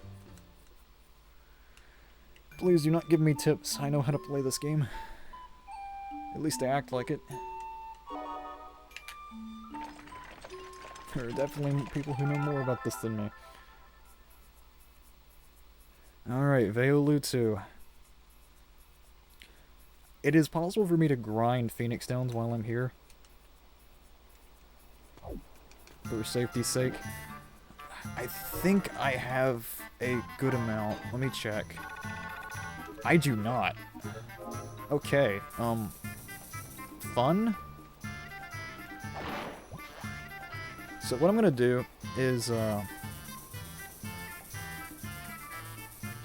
just gonna do this. This is a bit of a time loss. I'm doing it for safety's sake, though, because I don't want to lose the run at the end. 40 HP, 40 defense, the stat, and 6 hearts will still be a lot at the end of the game, but there is a lot that can wipe me instantly at the end of the game. So I'm going to grab at least 1 or 2 more of these and try not to waste them. I'll do 1 more. I am really afraid about that amount of Phoenix Downs, though. It's a bit terrifying. Like I said, this can be a very dangerous run towards the end, but it can get exciting from that. Oh man. Okay, just grab 1 more.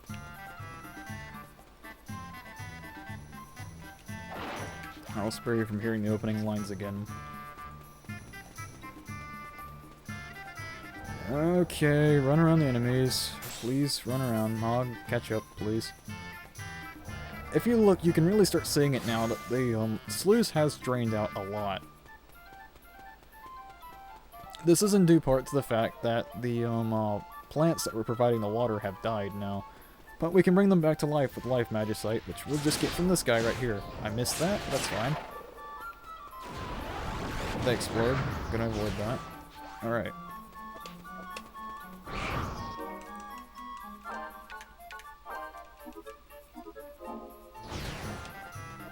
So I'm going to try and manage this without pulling too much aggro.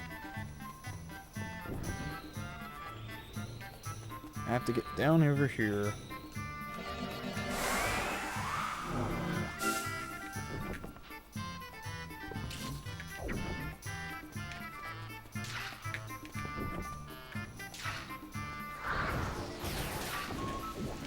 Okay, I managed to time that right. I got Nog to pick up the chalice just as I was grabbing this.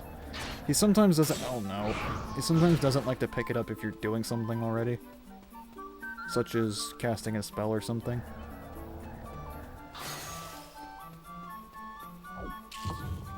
Run around, distract, avoid, avoid.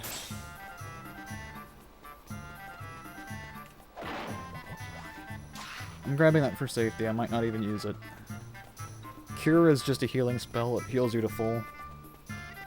It's just being a little TNL and having a slow casting speed means it's not exactly the best for me. And it's more effective to eat meat, but I might want to try and save some.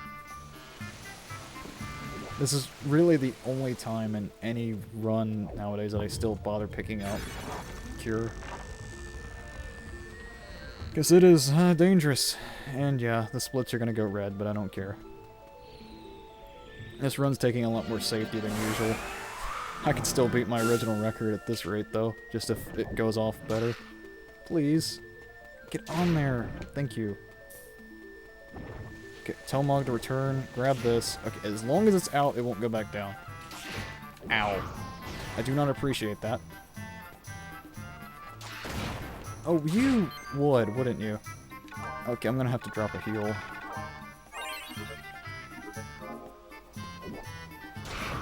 Oof. Got close to dodging that. I just took the heal for safety. I don't want to lose any more Phoenix Stones than I've already lost at this point. I've gone through a lot of them.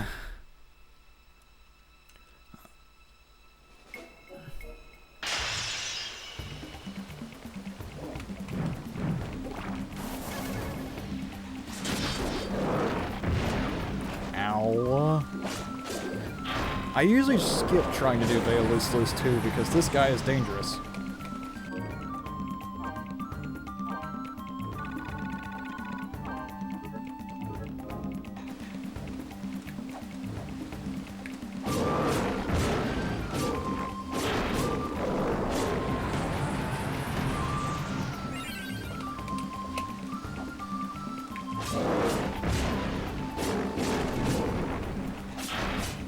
I'm going to move away and try to dodge this nonsense there, but... Okay, bud. Got pushed this side slightly.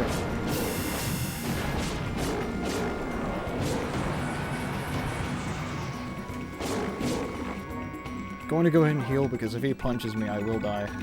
And he's probably going to punch me here. No, actually he didn't. Surprised. Anyways, I'm going to pick up a second heart here.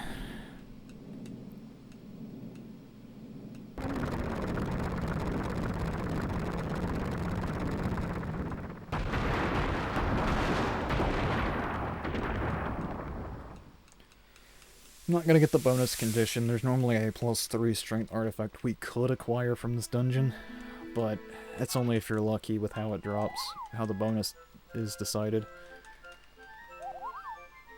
And a fun thing about this game is that these bonus conditions, if you meet the certain point values to get these more valuable artifacts in the list, you can still get the lesser ones anyways. It just decides randomly to just use the lower level tier of items. It's not even guaranteed. Yeah, avoid damage. I didn't do a lot of that. That's fine. Moon Pendant should be available. It's always available on this dungeon, so... Picking up that strength artifact would give me an extra bracket, but I am sure the final dungeon will provide enough to not need it. This extra heart would be immeasurably useful. And this is the last event we'll see from the Black Knight. We'll actually get to see him for real this time.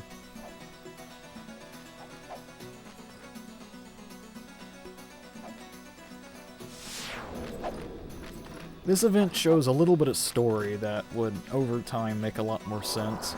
But since we're rushing the game, we're going to uncover exactly what's going on here very quickly. In fact, we're going to be doing that in about 15 minutes from now, maybe? This poor guy.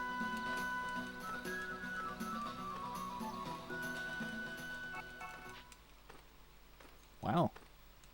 It does work. You can just pause and it makes it go faster. Normally that fade out lasts a lot longer. Yeah. Just pause and mash A and it goes faster. There's a lot of really tiny time saves we didn't know about until recently.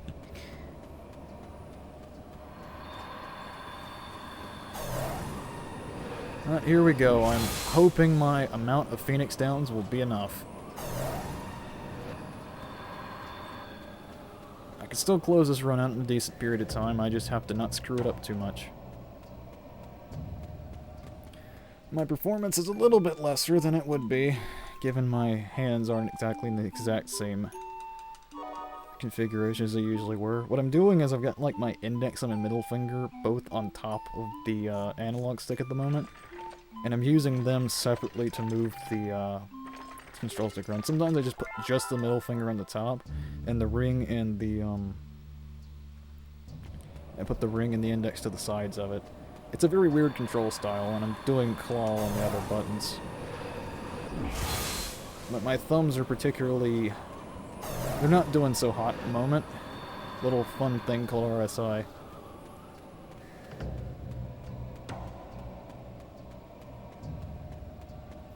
But I'm not passing up an opportunity to run this game, and I have been itching to run it some more.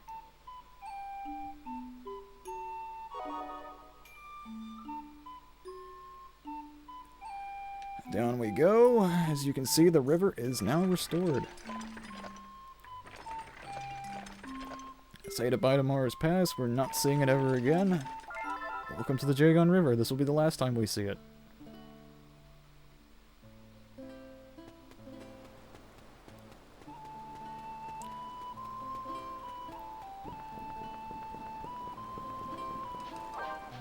We just need to go to the other side. We have enough money to make it. I don't know how much money we got. And that's the last we'll see of Tristan. Him and his fancy samurai-looking helmet. It's got a really interesting design.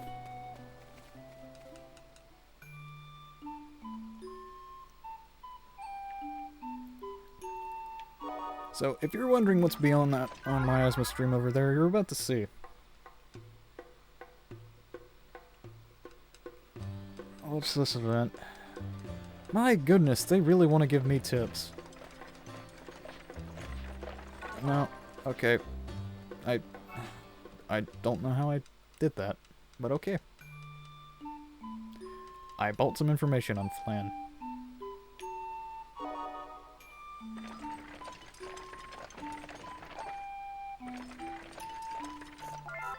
Pass this one.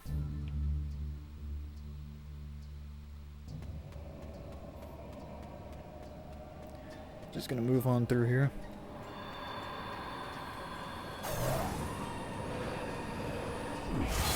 These are like fantastic points to slip in donations and stuff.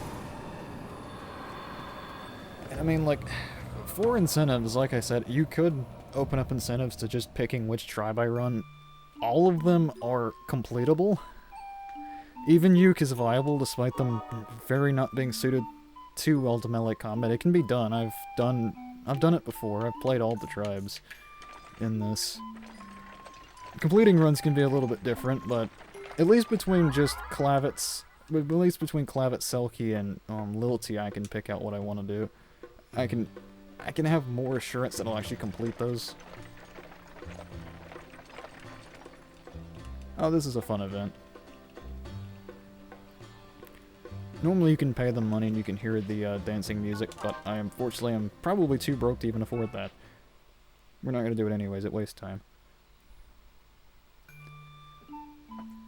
You could put Uke on the donation incentives if you wanted to. It's very meme-worthy, but I can try. Clavet and Uke I'm less likely to finish a run for. As you can see, this Miasma stream is of the mystery element itself. We cannot pass unless we go to Lenari. And this place is also Lagsville. It just lags out badly. I guess it kind of works out because it's kind of suspenseful in some sense. But the giant particle effect wall there doesn't help. That was also a carbuncle that walked off. They tell some story, but we're gonna ignore that because the final dungeon is just ahead.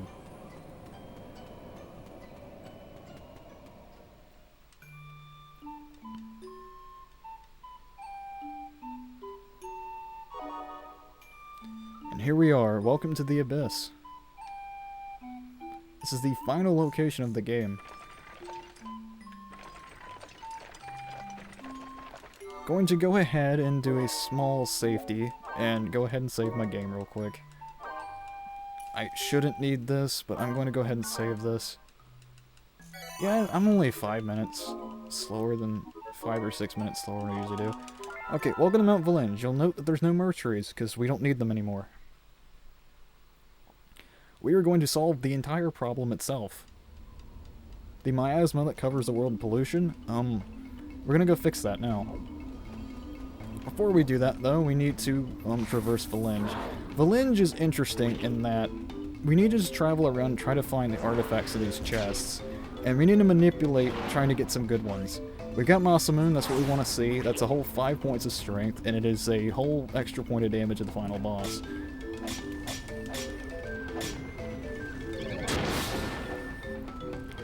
This is already good enough that I will be able to make use of this run, just that Masamune dropped. There's 2 chests that can drop +5 artifacts. If we get a second one, this will be hilariously good. Because we're guaranteed to hit 70 strength, and that's just... Nope, okay, we're fine.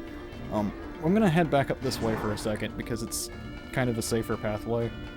And I've got something up here I need to collect. Since we're not going to exit and reset this area, I've got something I need to do.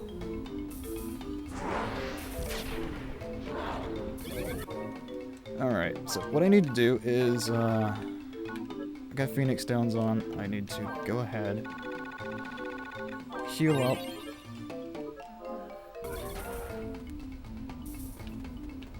Okay, I did not want both of you on me. Ow! Please leave me alone. Okay, that's fine. I didn't want to lose a Phoenix down here, but it's fine if I die at this area at the moment. Get those double hits in, take this guy out. What we're going to do is we're going to want to grab this life stone. With life, we're going to mix it with blizzard. Not like that, though. Remove, that's in reverse order. The order matters in this game. Please? Where is my life at? Thank you. I do not have much supplies when it comes down to it. I will try to play good so it doesn't matter. Oh my goodness, I did it wrong again. Remove. Remove. Blizzard ring first. Then life. This gets us holy. The actual intent of holy is to make ghost enemies hittable. Like this one down here. This guy is carrying cure, which I will need. He also does not stay corporeal for long, but I got him. There is cure. This should help me spare some healing throughout this map. I also need it for something at the final fight. I am going to just equip some meat as well, because going to... I'm not too worried about dying here. I need to save all my Phoenix Downs for the boss, and having to run back through the zone isn't actually that time consuming. I'm gonna make a trip right around up here. This will get us an extra artifact. And there's a slower one we're going to skip, because there's an easier one along the path. That's a +3, that is fantastic. So now we are guaranteed to hit 65 strength, and that is what you typically want to see on a run. I'm gonna go down here. These rocks take 6 hits to destroy. It doesn't matter what you're using. It always takes 6. So get good at your 3-hit combos, I suppose. I'm gonna run past this guy. Just slip past him. He did not even see us somehow. Gonna keep going south. It's gonna get snowy. There's gonna be tons of enemies throwing spells at us. It is an absolute war zone out here. There is gonna be another Death Knight over here. These guys hurt the most out of anything in this zone, so we want to avoid them if possible. Ow, because of that move. But we should be good. Ooh, that was a close one. Gonna go ahead and cast Cure. You can see how slow this is. One more. We should be in the next map. This place is also going to be an absolute war zone. While I'm on the track to get my last of 4 strength artifacts off this map, you'll see this, you'll hear that sound and see that purple crystal up there. If we approach that, it actually disables our chalice until we destroy it. We cannot leave until we fix it. And that takes 6 hits to destroy it. We're going to take a lot of damage, and they're covered in enemies. So we're just going to avoid them.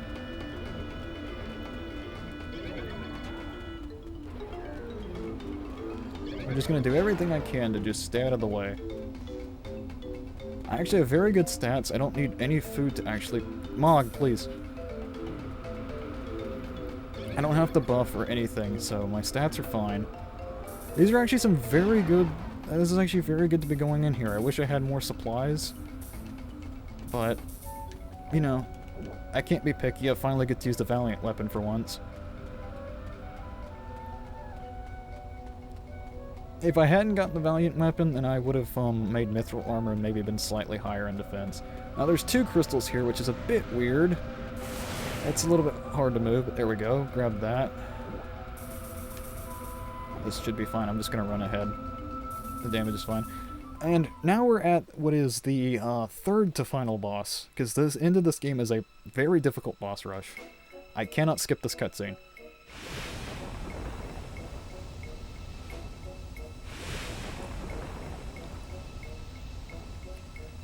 Welcome to Meteor Parasite, where most runs go to die. This is a very tough fight. I have practiced it a good bit, and even then I could still say it's going to be quite hard. So the thing about this fight is that there's tentacles across the sides, and they are going to attack if I get too close.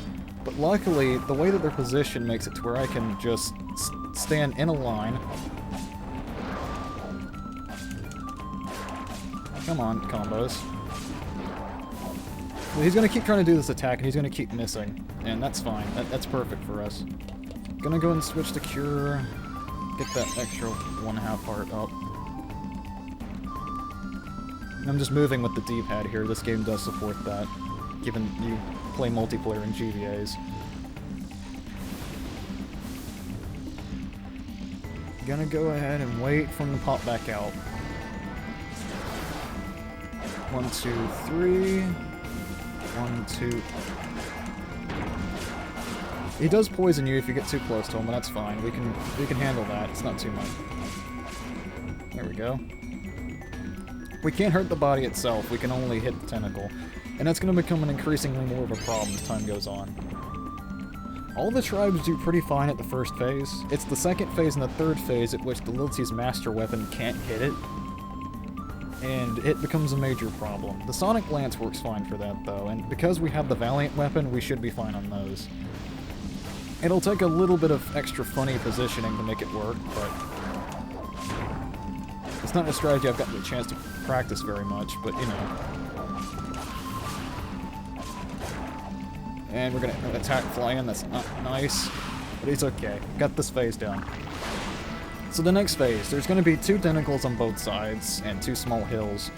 And the tentacle is going to start doing the actual little parasite piece that comes out is going to start doing something different now. Instead of trying to actually hit us, it is just going to basically make a flash and generate a delayed explosion underneath us. This explosion hurts and stuns us, but we can manipulate it well enough. I'm going to go ahead and remove this meat off the list and go ahead and put a Phoenix down on, just in case something goes wrong, because I do not want to have to do these phases of this fight over again.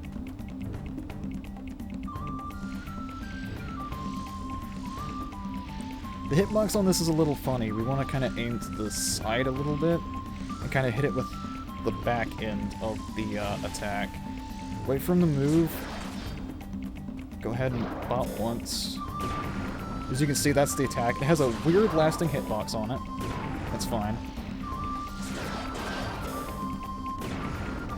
So we're just going to repeat this until he goes down. This is only one phase of 2, so what you'll see here is that he's going to go inside, and he's going to shoot a gigantic laser, and this hurts a lot.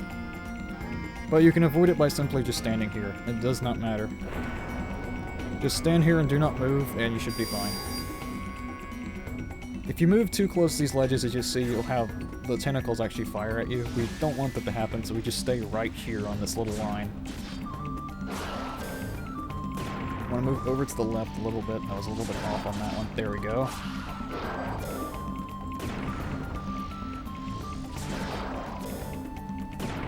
If we have to do the focus attack quickly, otherwise we don't get both hits in. We hit him when his timer resets. Also, that hill for the most part protects you from that side, but it doesn't really apply for the one on the left. It will still hit you. I can turn off my SP now.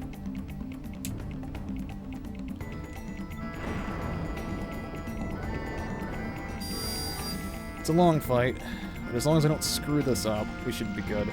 The next phase is where it gets very hard, and the reason why Clavet is very difficult to play, they don't have a very good focus attack for handling it, and they have to go about normal attacking, and you'll see why that's an issue. Ow. Okay, that's on me. Please attack me. Thank you.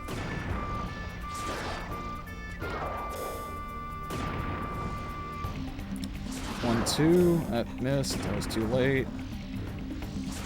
There we go. I'm going to have to open up my menu and use meat here in a second. I'm not going to have time to cure. Because it's going to, it is going to get very hectic here in a second.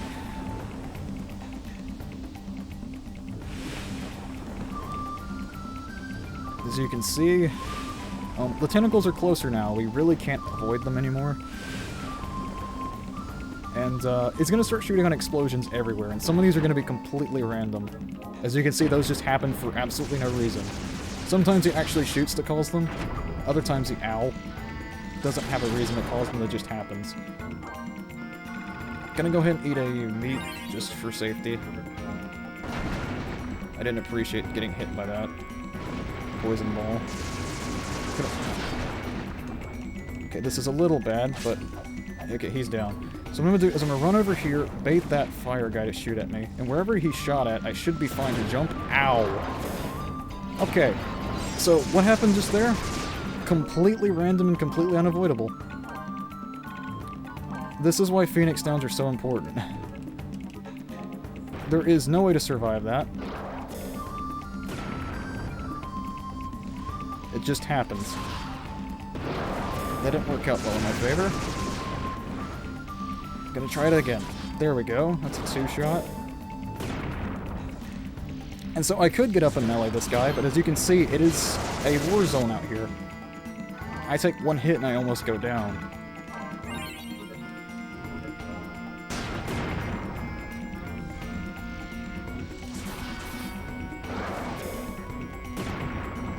It's...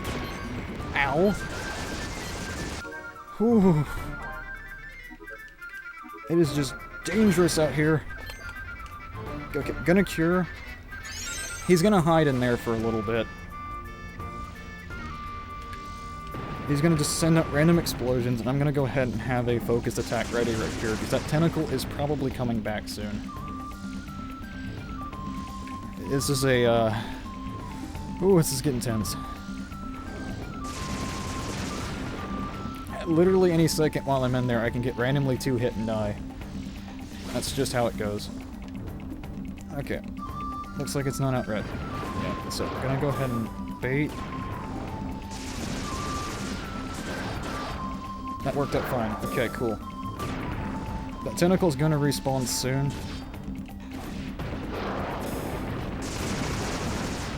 I kinda wanna wait for it to dip slightly, and then that's when I can get my hit in.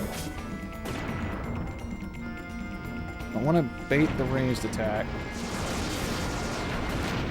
Ow. Okay. That was me getting hit by the Parasite's laser. I'll go ahead and use a meat on that. Hit this guy. Don't appreciate that at all. Gonna try and move. Get out of the way. Shoot your thing at me. Okay, he's down. And get back to fighting. Run out of the way, back out of here, just do this loop, and do it until they go down. Okay. He's back in hiding. I'm gonna stay over here.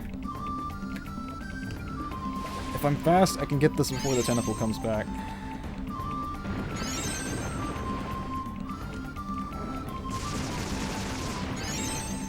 Oh man. Oh man, oh man, oh man. This is stressful. This is still in better pace than my current, like, 20-second place run or whatever it is. Okay, he should be coming up soon. Wait for him to dip down. Okay, not even close enough. Ow. Not good. Gonna go ahead and just drop Cure on that. Gonna go ahead and bait the fire, go ahead and bait the laser, get in a better position. There we go. Not a great start. Not a great start. Okay, get in there. Okay, that was rude. That was beyond rude. No! Oh my god. Oh.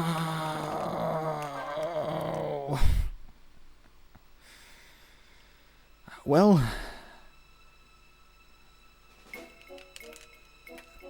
I might barely beat my PB now. I am so very sorry.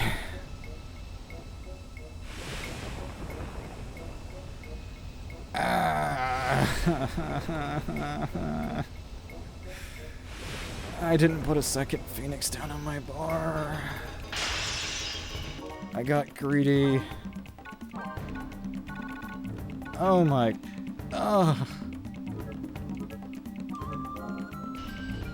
Okay, if I pull this off, this will be amazing.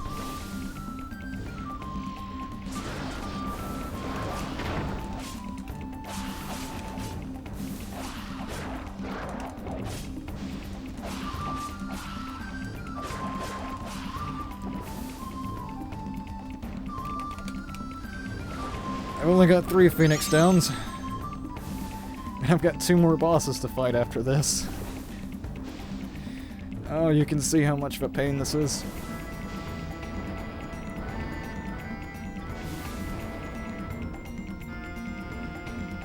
Oh goodness, I promise you I won't make this mistake on the actual run. Oh, please pull out your attack. I don't know how I survived that.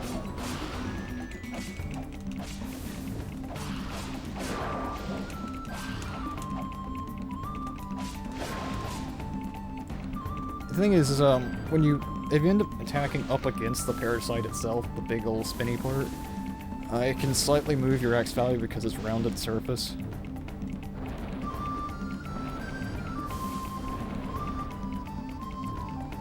Oh man. Oh, this is shaping up to be a good run. I just got greedy.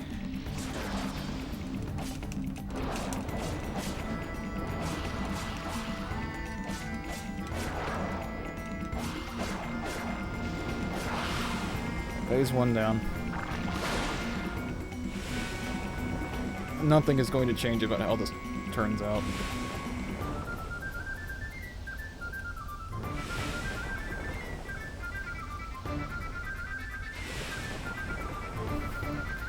Oh man. That is rough.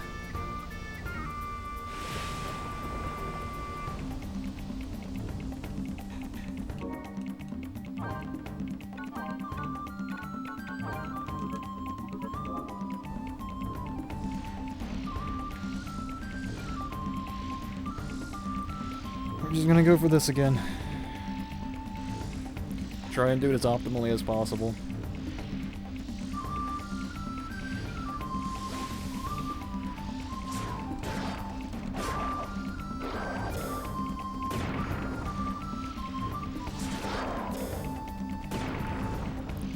Getting it a little early, there we go.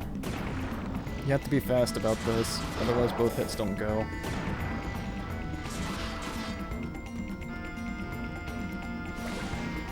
Oh boy. Oh boy. Oh.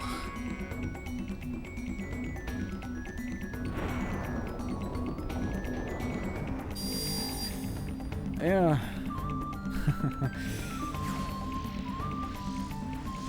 That's the dangers of this run, I guess. Very visibly should, so I'll just Not much more for me to say at this point. I've just got to do this better.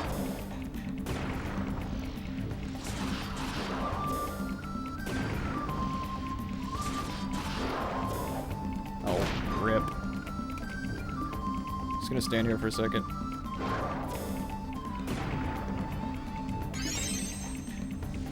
I need to save all the meat I can for the ending. Oh, man.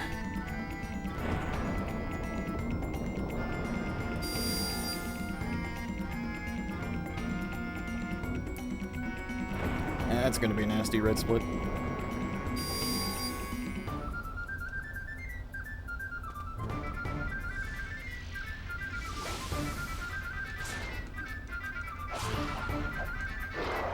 As you can see, my normal attacks don't really hit this very well. Oh man, I can't believe I threw it. I choked that so hard. Okay, he's almost out of this phase. There we go. Back to the terrifying phase.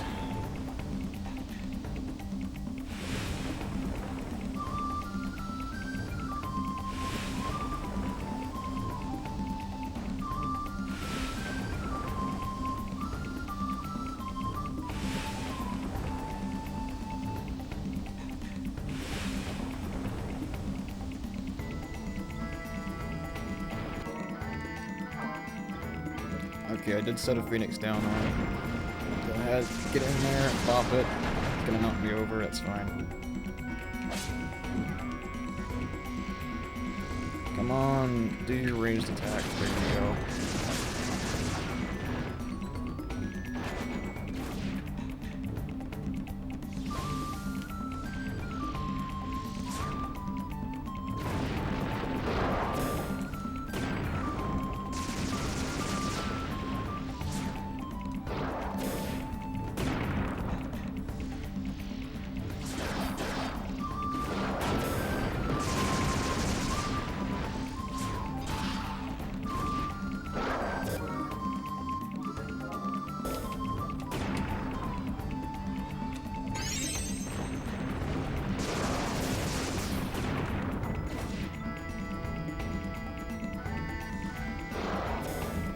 I'm off cycle.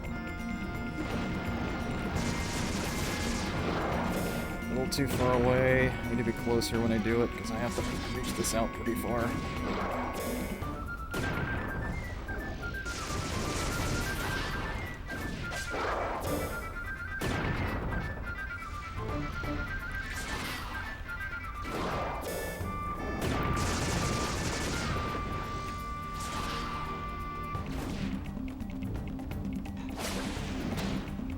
How did you do that?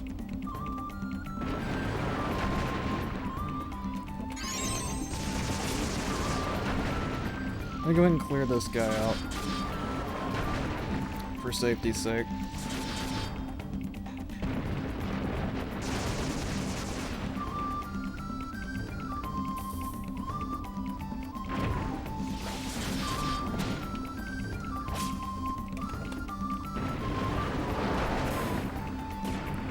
Careful here.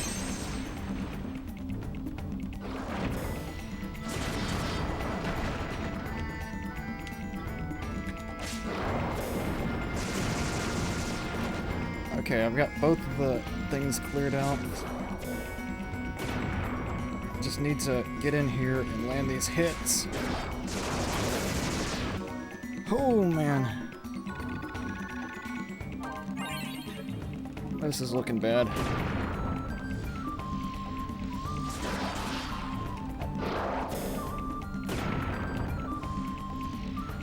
This is just such a risky run. Even with as much as the safety as I could manage.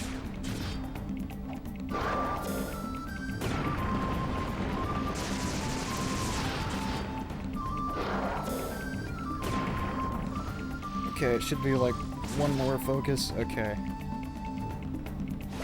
Okay. Okay. Just do not choke this.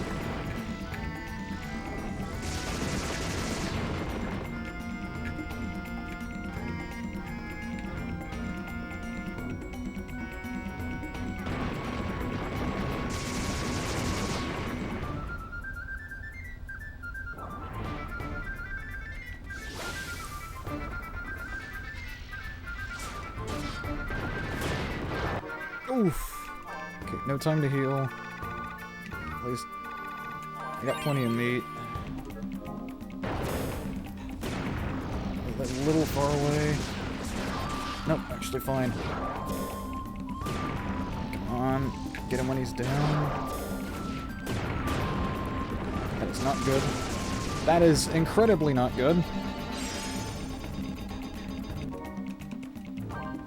You can see I'm just mashing the button to get this menu back open.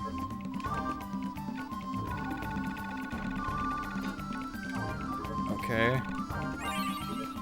Not as much meat as I would have wanted.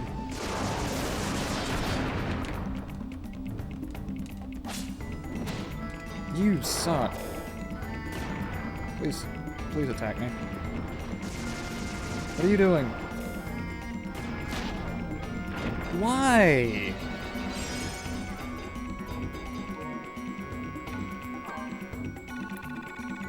Okay, jeez.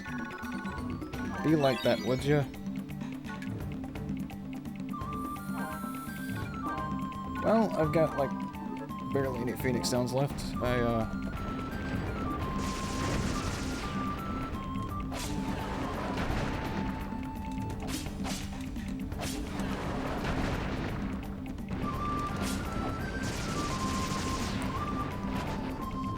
It so happens I've actually lost aggro on the faucet, so there we go, finally, goodness. That's all it took. Still got 2 more to go.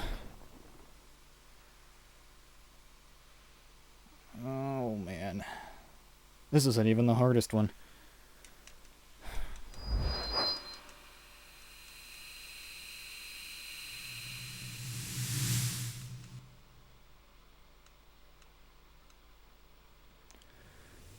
Gonna get some, a lot of story stuff, and there's also a required quiz section.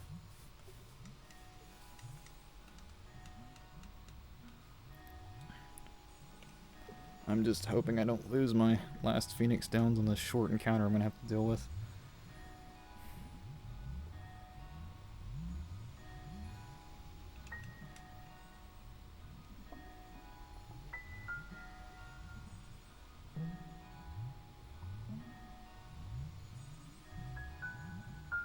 Can't skip this.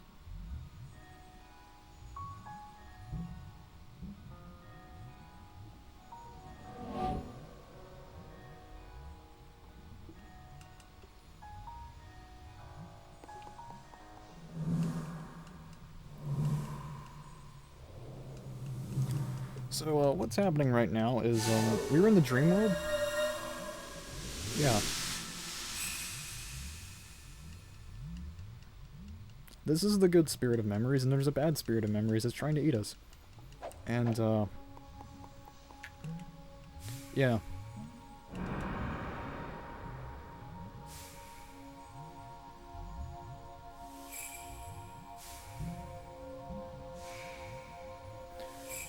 A decent bit of flashing here, but it's not, like, too bad.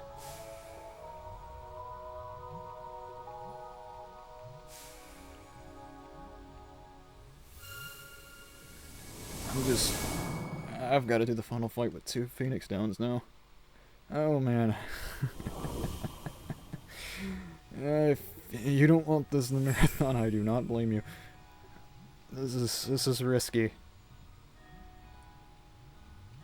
This is me playing safe. Okay, so we're gonna go through a small amount more of dialogue here, and we're gonna get forced into an encounter here. This encounter sucks. This is going to be dangerous, and I'm going to try to avoid dying to it instantly. Because if I get hit by both of these at the same time, I will die instantly. Ow.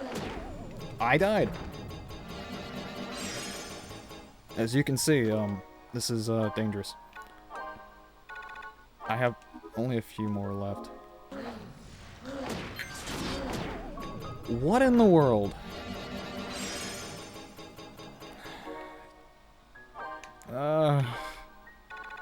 Okay, that is my last one. Please don't lose that here. Oh, I am really short on... Okay, that's what I wanted.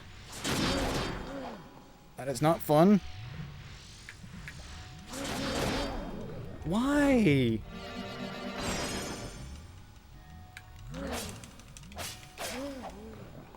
Oh, this is bad.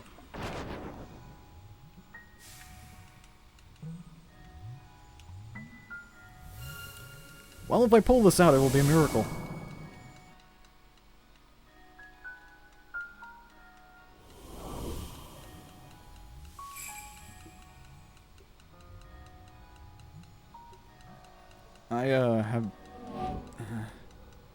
I don't know at this rate if I'm gonna beat my PB.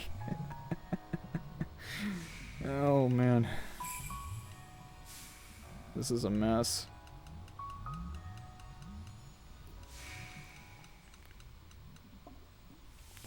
Not looking forward to how this is going.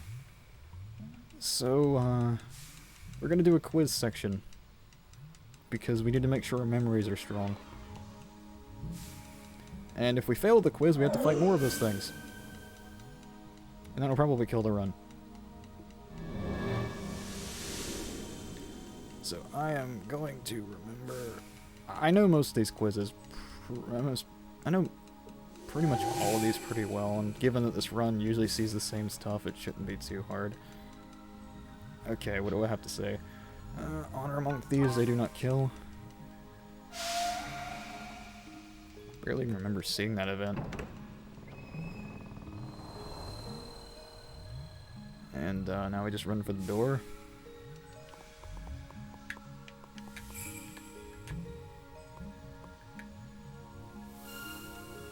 We have to do this 5 times.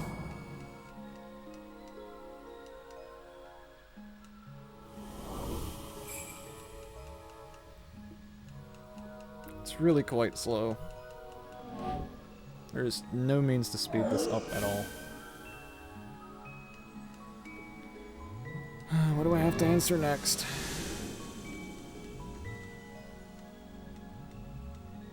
And so all these quiz questions are based on all the events we saw throughout the game. Basically every memory that you might see listed in my stats. Age of Peace. Yeah.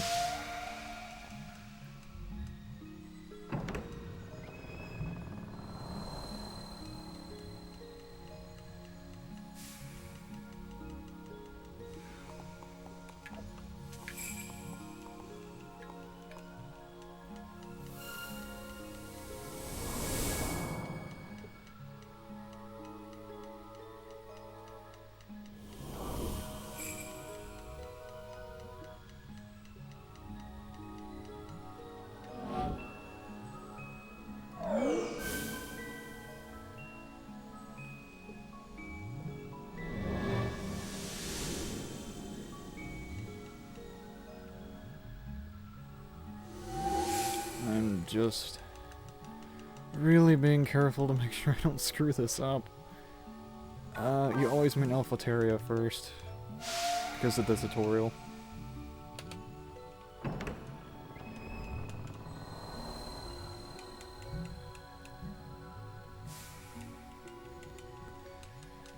Oh man.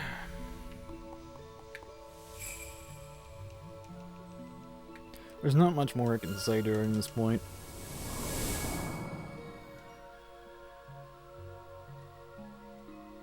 We've just gotta prove our memories are strong enough to fight the final boss. Either that or we're just strong enough to fight our way to it.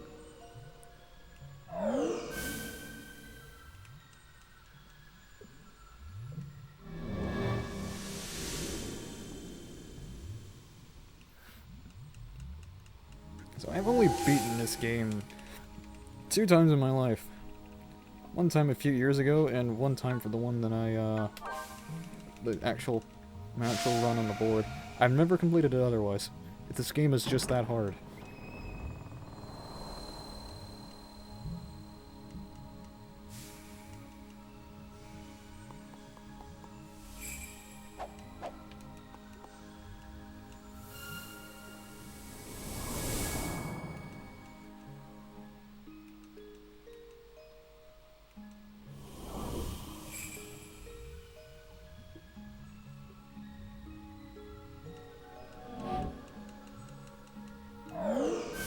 Come on.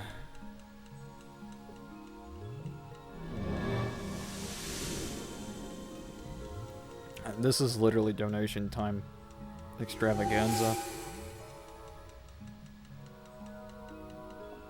Okay, one more question. River Bell Path, a giant crab, thanks. That was an incredibly easy question. I mean, there's a few that are tricky because we basically skip actually reading any dialogue.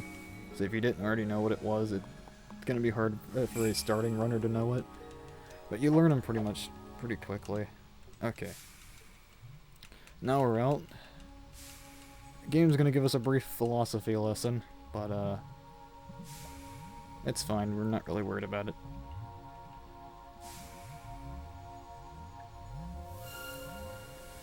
Okay, we're going in 26 minutes, there's about maybe another minute of dialogue here. 36, 37, I am very worried. I mean, this can still come in under 3 hours. I'm just hoping I can make this a PB at least.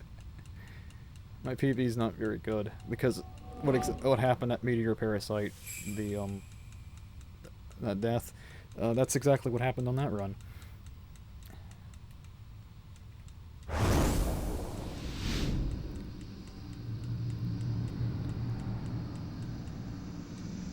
And here's the big guy we're gonna kill. The basic plot is that the meteor parasite fell to the planet and starts creating miasma. And it creates a lot of bad memories, and Rayem, this giant thing, lives off the bad memories. And it really likes them. And he's kind of gone evil. And in order to kill the meteor parasite, we need to get rid of him.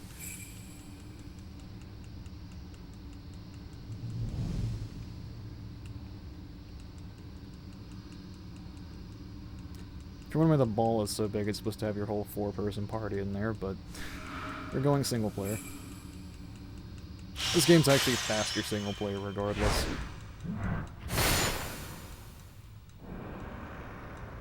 Alright, the boss starts. I'm actually going to use my thumb on this just to make sure I get this movement right. Because I do not want to screw this up, because it will mean an extra death for me if I do. Okay.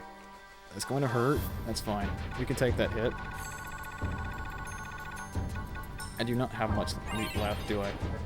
That is fine. Okay, so for this fight, there's a very simple AI loop we can do. He's going to try to move up to attack us. We can do a 3-hit combo. It's 1, 2, 3. Move forward, move back. 1, 2, 3. And we're just going to do this for like 5 minutes, so... Yep. He'll change up his patterns slightly when he gets to low HP, but...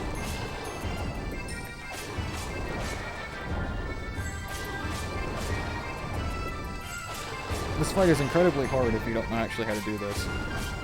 There is an alternate method available if you have a good focus attack, which we do, but that method's only fast if you already have a real... Ow. That's on me.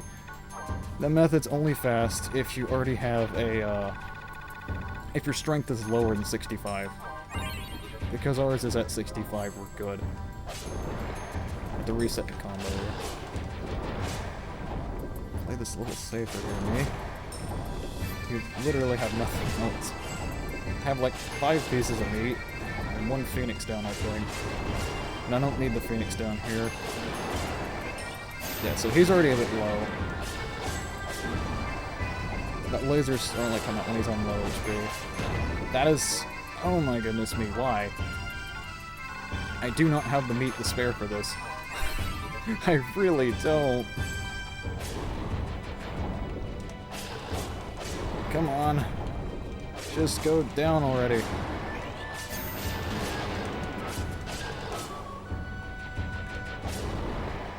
His waiting period there on his AI. We just needed to reset it by bumping him. Give him a little boop on the nose, make him act.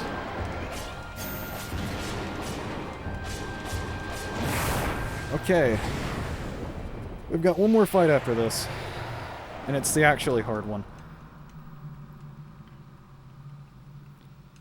This one's just prone to mistakes. At least I have Cure, so I'm not really worried about the meat usage. And we're really much at the point of the game where attacks are probably going to one-shot kill me. I think I have enough to survive one attack during this boss fight. Oh, and the evil monster ate the nice lady. And we're going into even more extreme Dream World. This game gets trippy.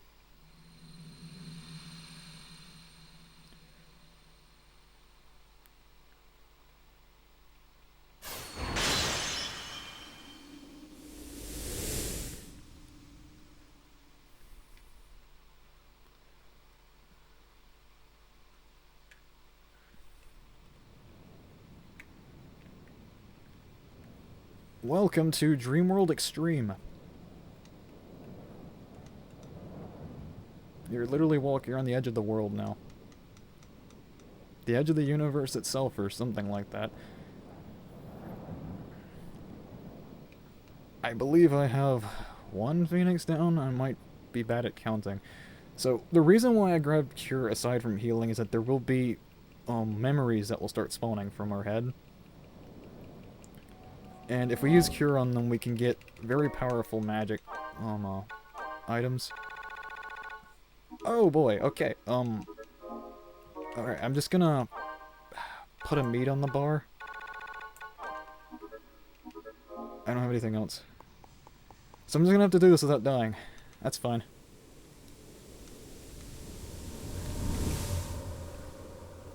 Welcome to the real final boss of the game, Memiroa, king of the weirdest hitboxes you ever did see. I'm really hoping I don't screw this up. This fight is extremely stressful.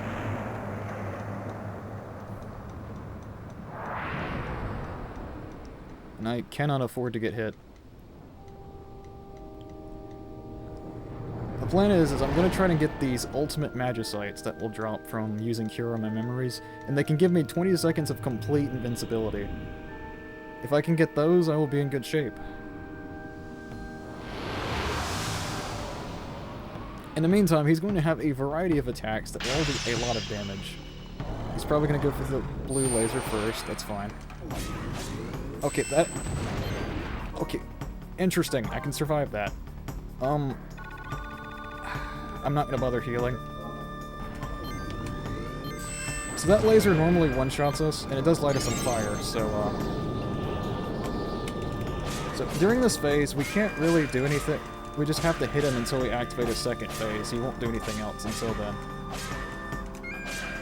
Do something. Aw, man. Please don't hit me, please don't hit me, please don't hit me, please don't hit me. Okay.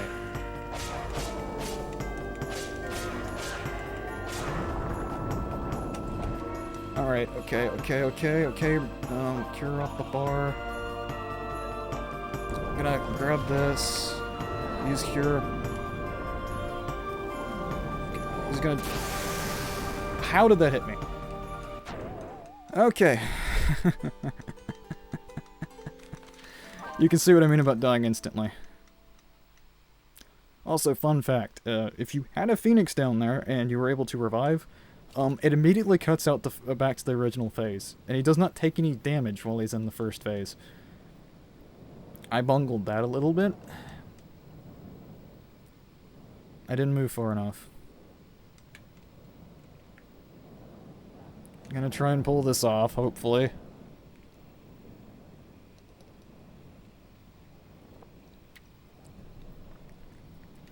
The open season run, I might save you a little bit of time. This one, I might run up against the hour mark. It just depends on how badly I'm doing that day. I still have an ulticite, though. That's nice. I didn't get a chance to grab the other one. Oh, and there's also an interesting thing. Every time those memories pop out, we do actually lose one memory, and if we run out, we actually permanently lose. It's an instant game over, with no recovery. So yeah. That's fun. The end of this game just gets incredibly cruel. So we're gonna go in and try this again. I can luckily survive his phase 1 attacks, which is a good sign. It's a good sign. I can survive phase 1.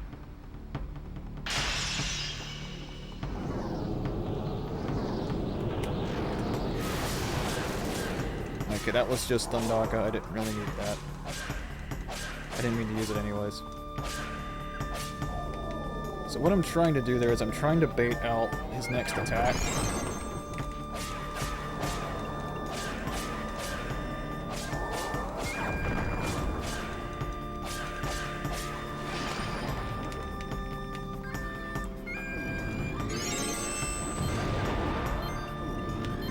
No.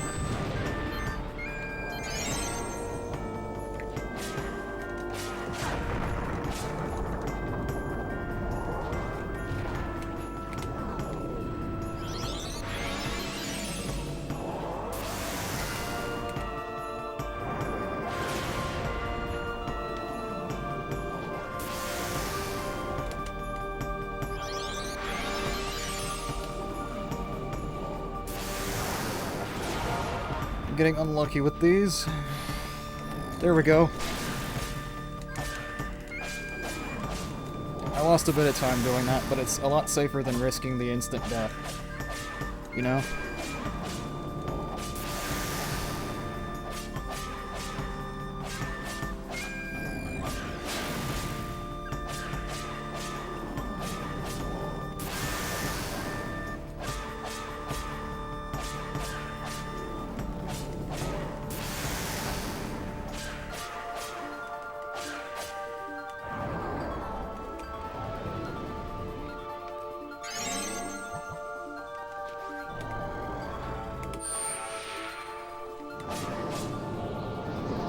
So the sucking attack, if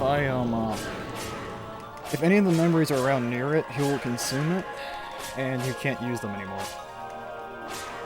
It doesn't matter if they've already been converted, you're fine in that case, but... Oh boy! Okay. He's getting spicy on me here.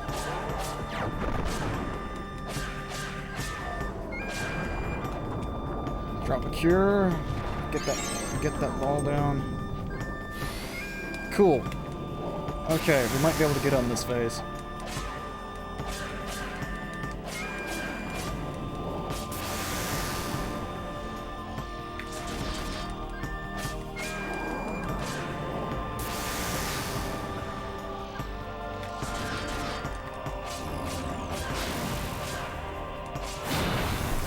Alright. Oh. Okay, we did it. 2 phases is usually all I need. Oh man. Okay, time's not over just yet. I've actually got to land the final hit on the meteor parasite, but I'm gonna clear it with about 10 minutes to spare. Oh my goodness. Oh, I was clenched. I was fully clenched up there. But yeah, that's some Final Fantasy Chronicles. It really makes your adrenaline run. If you decide you want this kind of stress at your marathon, then here you go. It's a 3-hour wild ride.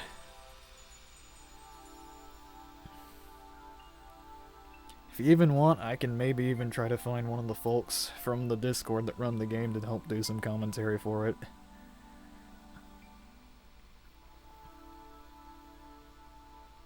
And, yeah. We killed both spirits that, deal with memories, and we now have the crystal. We're going to wake back up. And we can finally poke the meteor parasite and do the last singular hit that I have to do.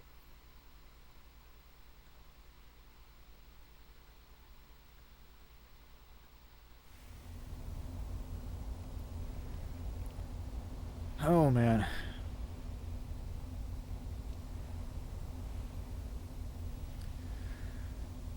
Final Fantasy Crystal Chronicles. Here we go. Last hit of the game. Right here.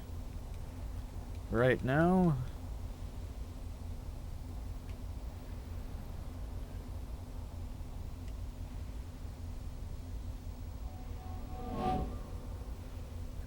And fuck, that's time. oh god. Had I not choked that, this actually would have been PB. I guess I'm doomed to do it, but if you decide to bring this to the marathon, maybe I won't choke it that time, and I will PB for once.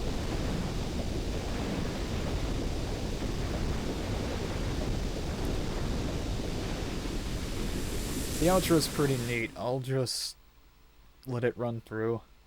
I don't think I've got anything else to say. So, yep, we saved the world. It's been purified now. All the bad air pollution stuff is gone. I'll just let this play out for a bit.